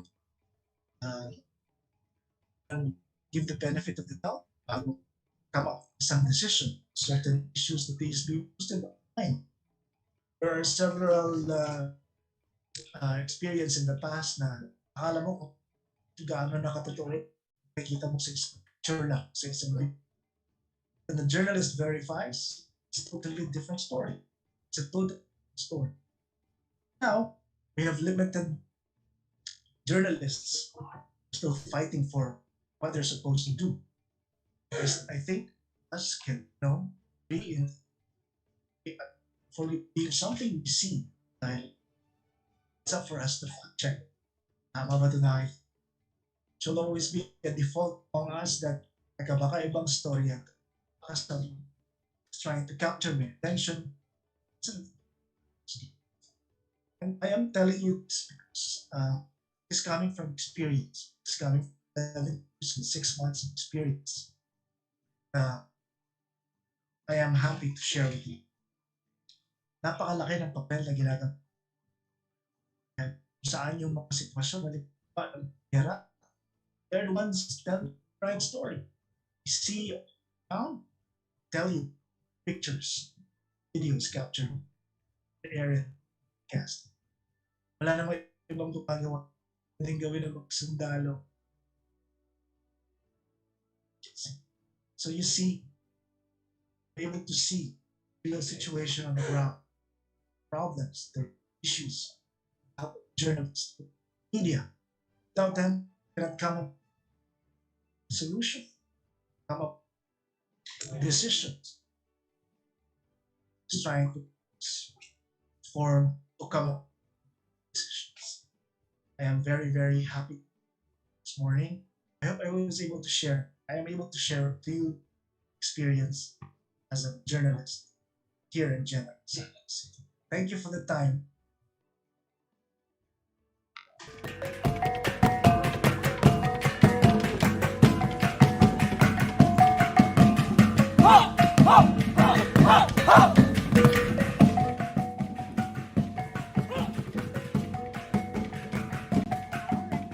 Give the floor to Miss Kay Gabinete as she leads the open forum. Miss Kay, the floor is yours. Good morning, everyone. Once again, I am Kay Gabriel Escapinete, your open forum moderator for this morning. Good morning, sir.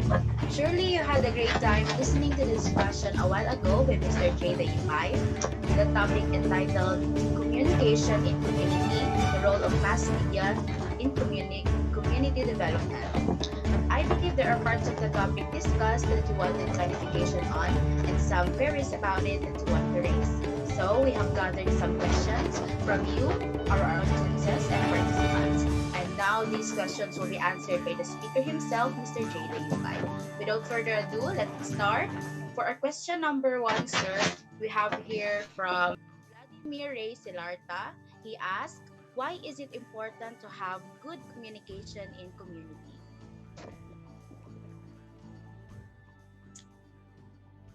Logic would tell you that it's very important to have good communication in society. Kasi kung tayo magkakaintindihan ng problema natin sa ating. One example is what you're seeing right now, these community pantries. Very, very heartwarming stories of Mayans doing different kind of countries in the country. In fact, it's going outside the country. It's now in, I think, East Timor. Importante yung magkakaintindihan tayo.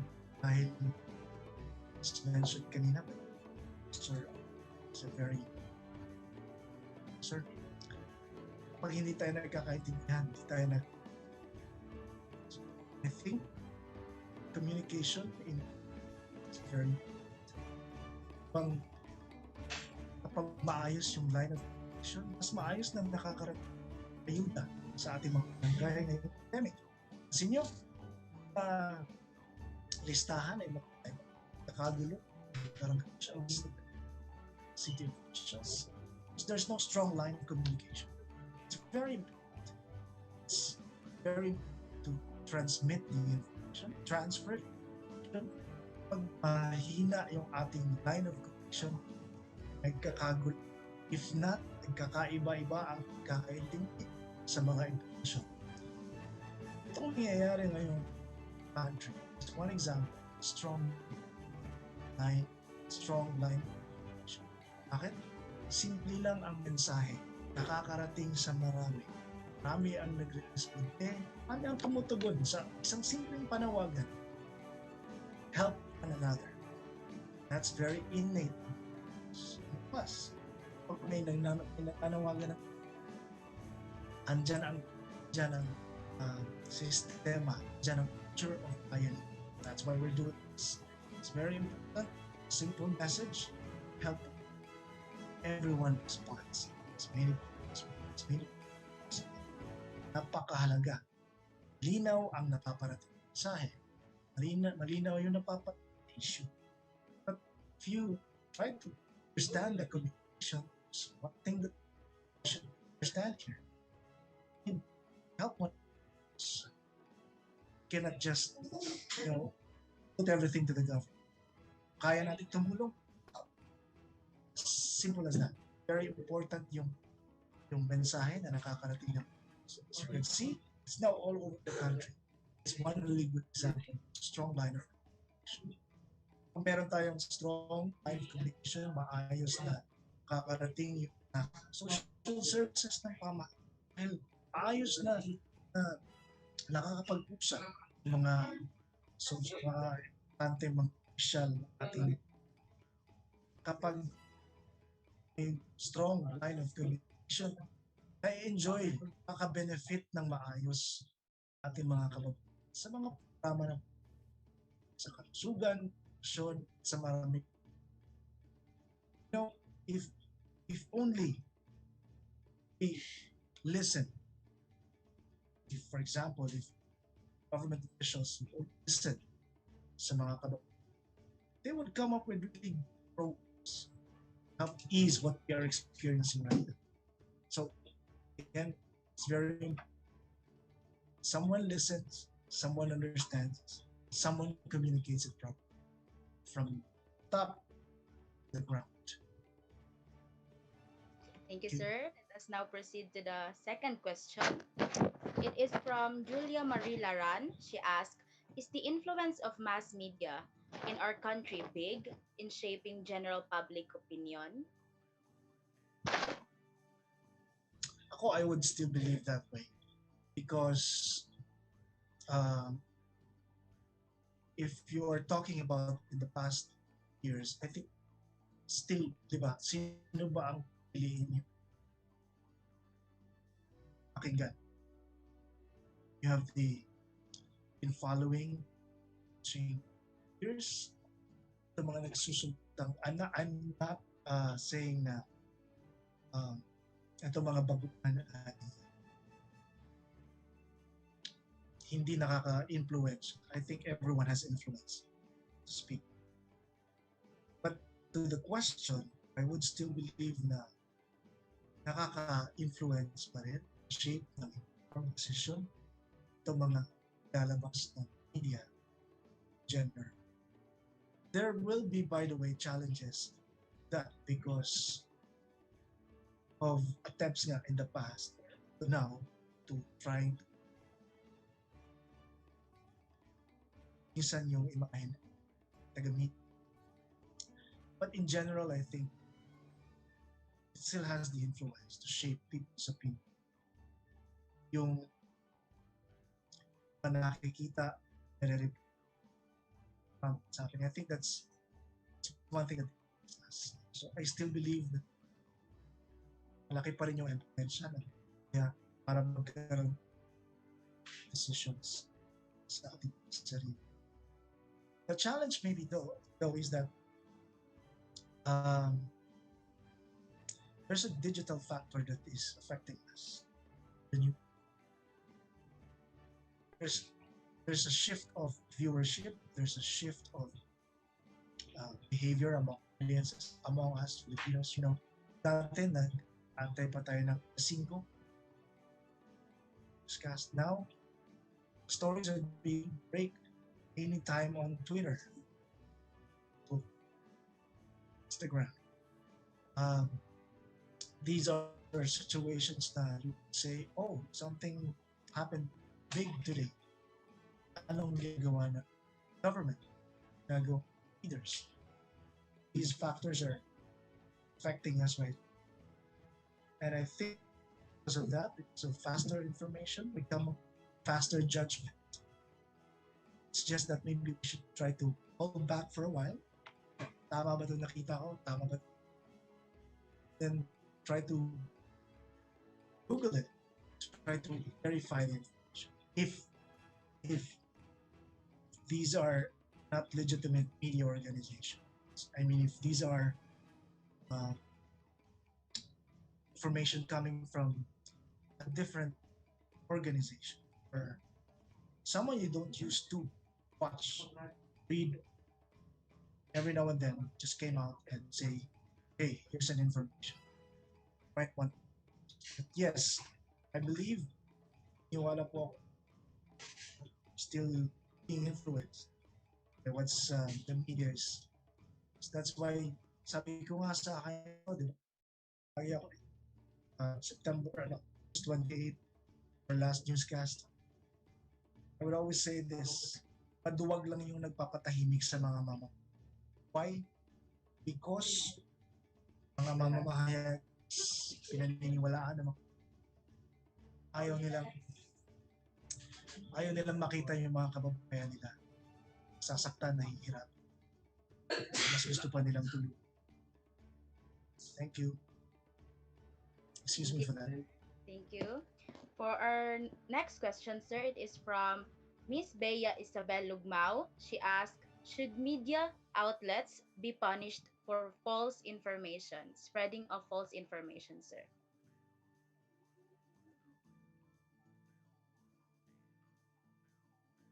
Sorry, I was not able to hear the question. Can you repeat, please? It is from Miss Bea Isabel Lugmao po. She asked, should media outlets be punished for the spreading of false information? I think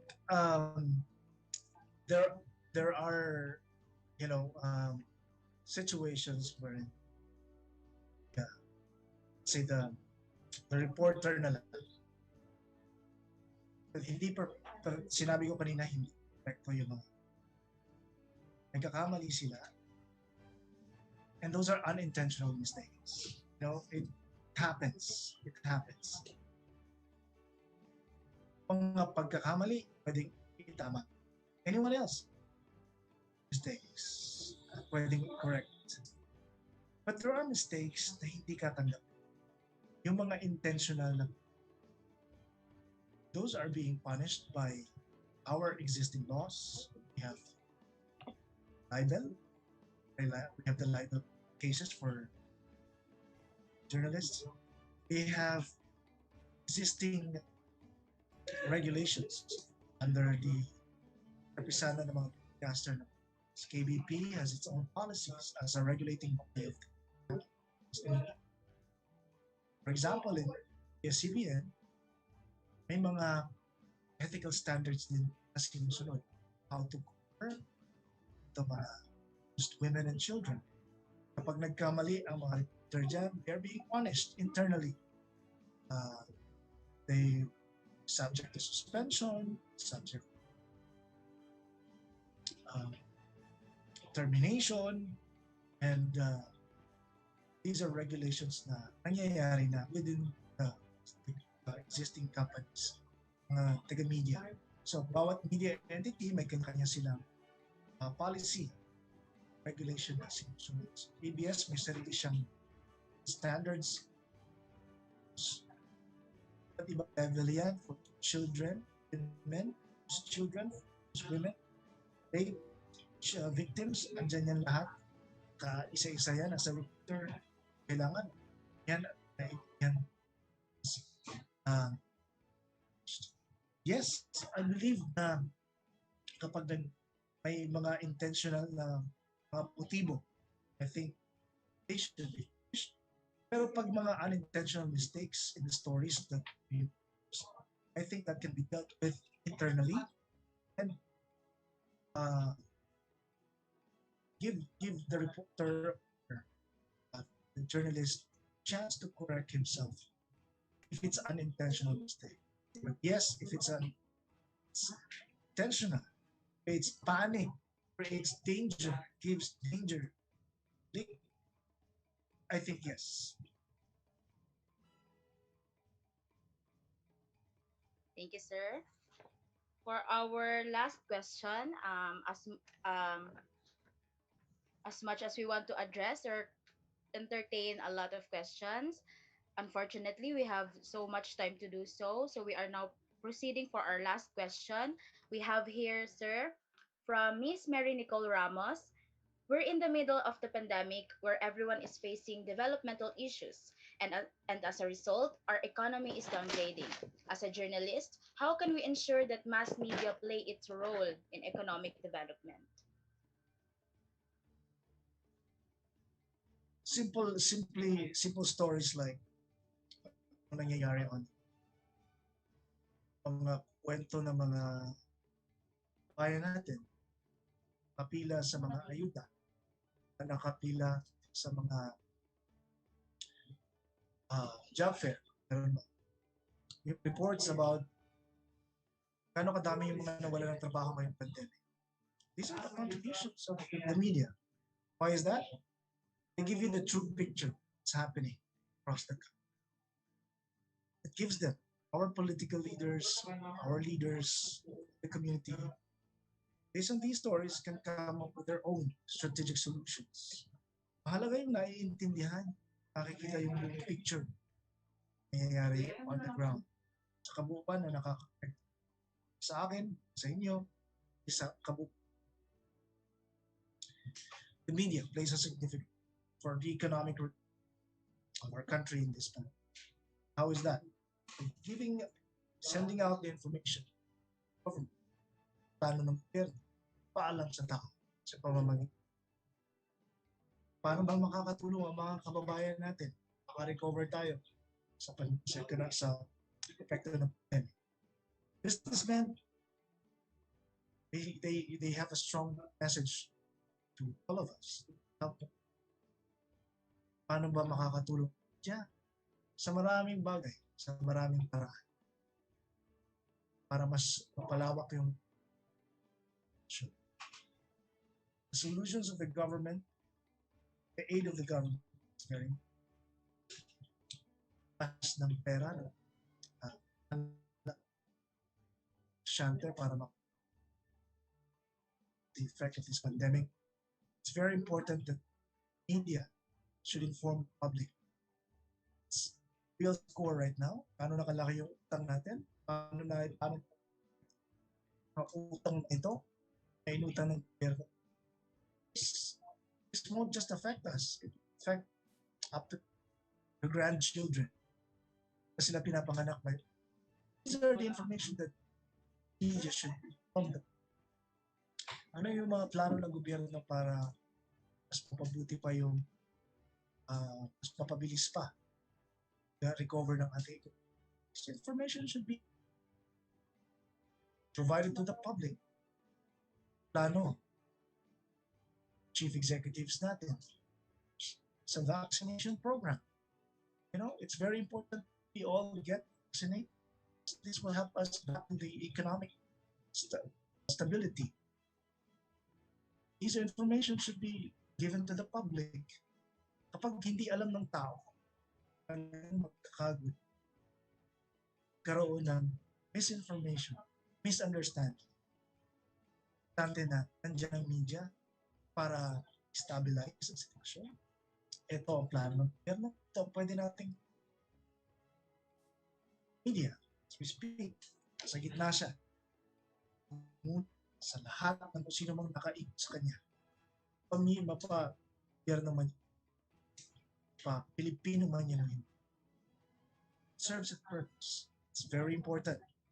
Nandiyan ang media para magbigay ng some would say na maling informasyon na naibibigay. We are all can verify all these information. Napakahalaga po na kaya iniwala ako na andyan siya. Andyan lang siya para tumulong, para bigay ng suporta sa gobyerno, sa ating mga. Media is not the siya lang. Isasabi lang siya ng totoo sa kung ano dapat yung mangyayari. Nakikita on the ground, kwento niya sa inyo, parehong sa gobyerno at sa tao. Kwento niya kung ano yung nakikita. Sitwasyon niya sa gobyerno, sa tao, para parehong come up ng informed decision. Gobyerno, andyan lang siya para makinig at ikwento yung mga kwento niya.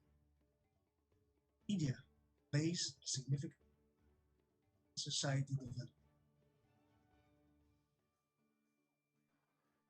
Thank you, sir. All right, that's it. We have come to an end. I know that you all are satisfied with Mr. JW's answers. Thank you, sir. Thank you so much. I hope everything you've learned from him will be inculcated in your minds for a long time. Thank you, everyone. I am now giving back the moment to my co-host for the awarding of plaques and certificate to the speaker. Go ahead, Yen.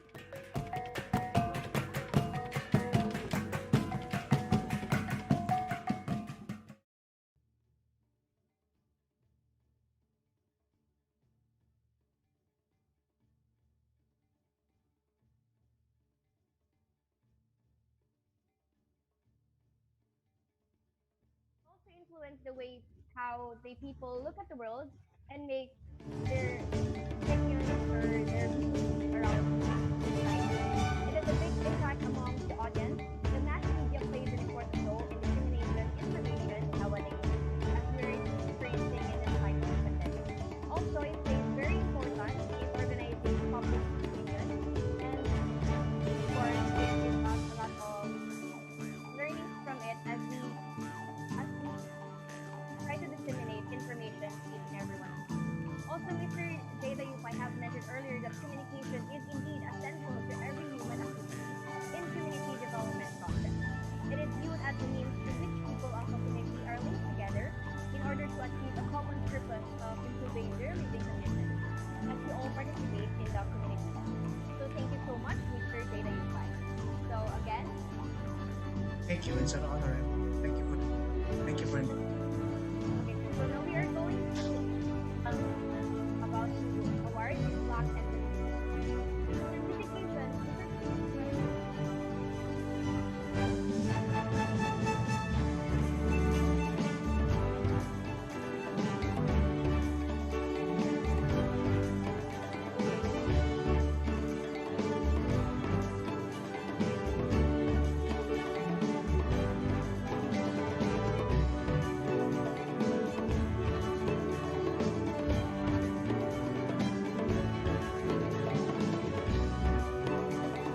Again, the certificate of recognition is given to Mr. Beaver J. Dayupay for sharing his expertise as research leader for the topic communication in community, the role of mass media in community development during the conduct of a Bayanihan, the 2021 Community Engagement Online Conference conducted through Zoom meeting and YouTube Live.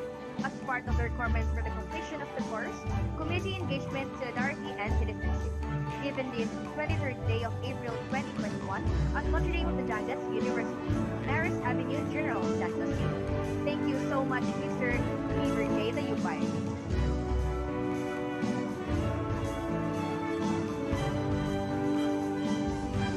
Now, we give the floor on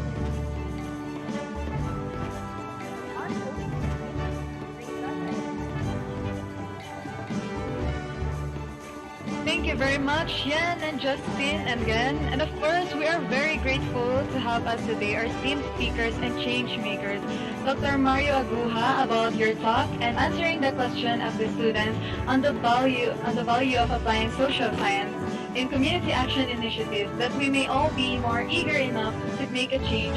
And Mr. J. Dayupay for your talk and answering the question about the role of mass media in the community development. I love that one point that Sir Jay said earlier, no? Huwag lang ang nagpapatahimik sa mga mamamayan. That is very true. Again, thank you very much for your time, spending your efforts, and sharing your expertise with us. So later this afternoon, we have our breakout session that will give us more opportunity to deepen our understanding about politics, education, and society.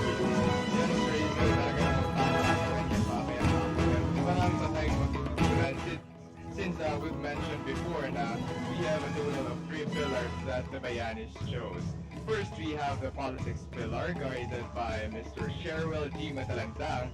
Another is the education pillar guided by Ms. Blassie Joy Barnuevo. And lastly, the society pillar guided by Ms. Jones Janelle Estocapio. Rizal?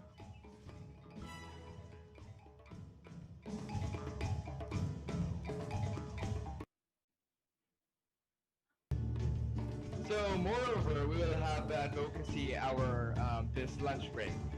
Again, we will have the advocacy hour this lunch break, 11:30 a.m. to 12:30 p.m., which will be premiered through Facebook Live. The advocacy hour will show us who and what are these bodies of support, our sponsors and partners in the society.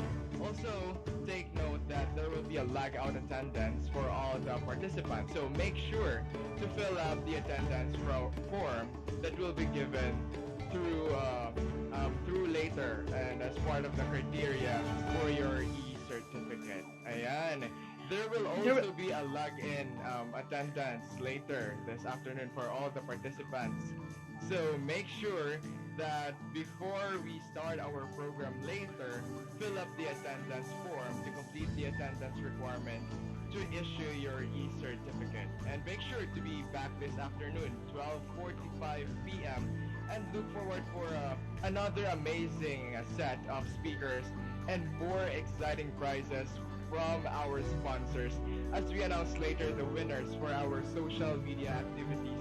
Kaya naman ay dapat nakapagsagot kayo dun sa mga tanong na ipinost ng ating mga committee sa page and marami pang chances yan. Kaya balik kayo mamaya. Also, later this afternoon, we will be having our raffle draw still with more pa-premyo mula sa ating mga sponsors. And once again, maraming salamat. Remember that though we are physically distant today, we must stand together, united towards progress. Praise thou.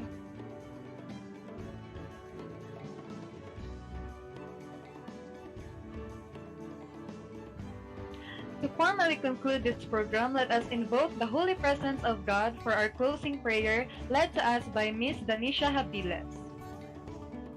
Let us put ourselves in the holy presence of our Lord, Heavenly Father, as we come to the end of our morning session of the Bayanihan, the 2021 Community Engagement Online Conference.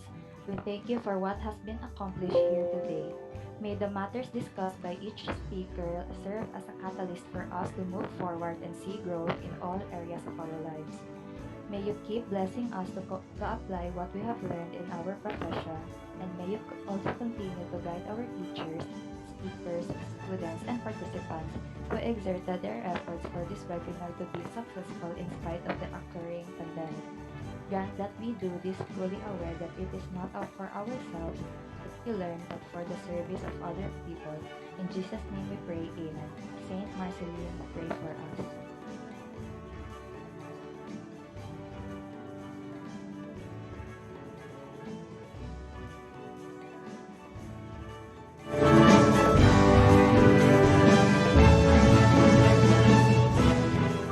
The NDDU-IBED Senior High School under Humanities and Social Sciences strand has launched the Bayanihan, the 2021 Community Engagement Online Conference with the theme, Come, You, Unity, the Strength of Community through Active Citizenship and Solidarity. This year, together we'll prove that education can stop during this pandemic. We are hoping that you will start with us, Senior High, as we celebrate another milestone. Join us in this one-of-a-kind virtual event. See the inner Bayani in you. This event would not be possible without the help of our event partners and sponsors. Sincere thanks for supporting our quest for excellence. The Bayanihan 2021 Community Engagement Online Conference is co-presented by Event Petals by Ariel Mamitas, Sangguniang Kabataan, General Santos City. We would also like to thank the following sponsors: Yakimonti Food and Beverages, AJ Edible Garden Resort, Cupped of Tea, Rums Bastille, 50, Extreme Beauty, MBR Foodies, FB Homes Realty and Services, Mr. Suave Beef Mami, House of Lights by JM Commercial Distributions, and last but not the least, Shop Suki. Now, we proudly present to you our event partners and organizations.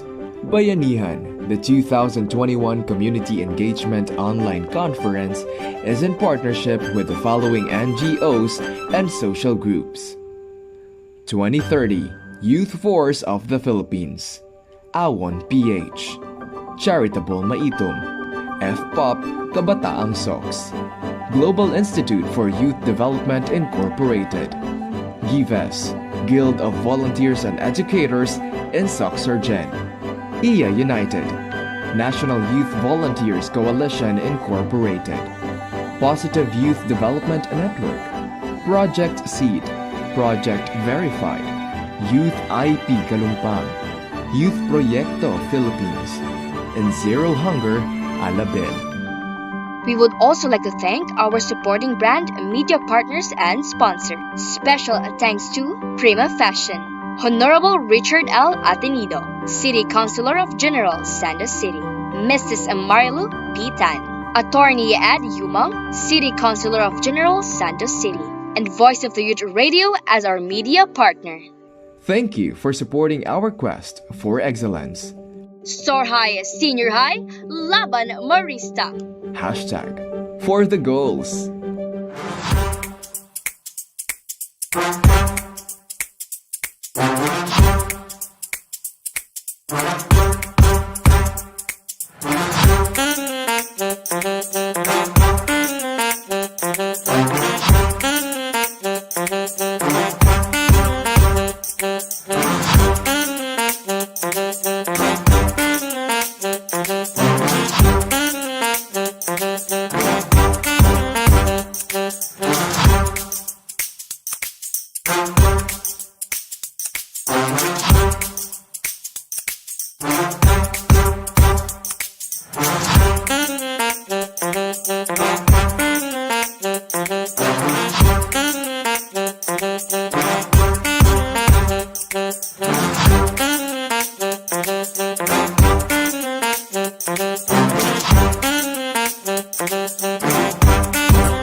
Bayanihan, the 2021 Community Engagement Online Conference, is co-presented by Event Petals by Ariel Mamites. Together, we'll prove that though we are physically distant today, we must stand together for the goals. Thank you for supporting our quest for excellence. Catch us and be a part of an exciting event this April 23rd, 2021. See the inner Bayani in you.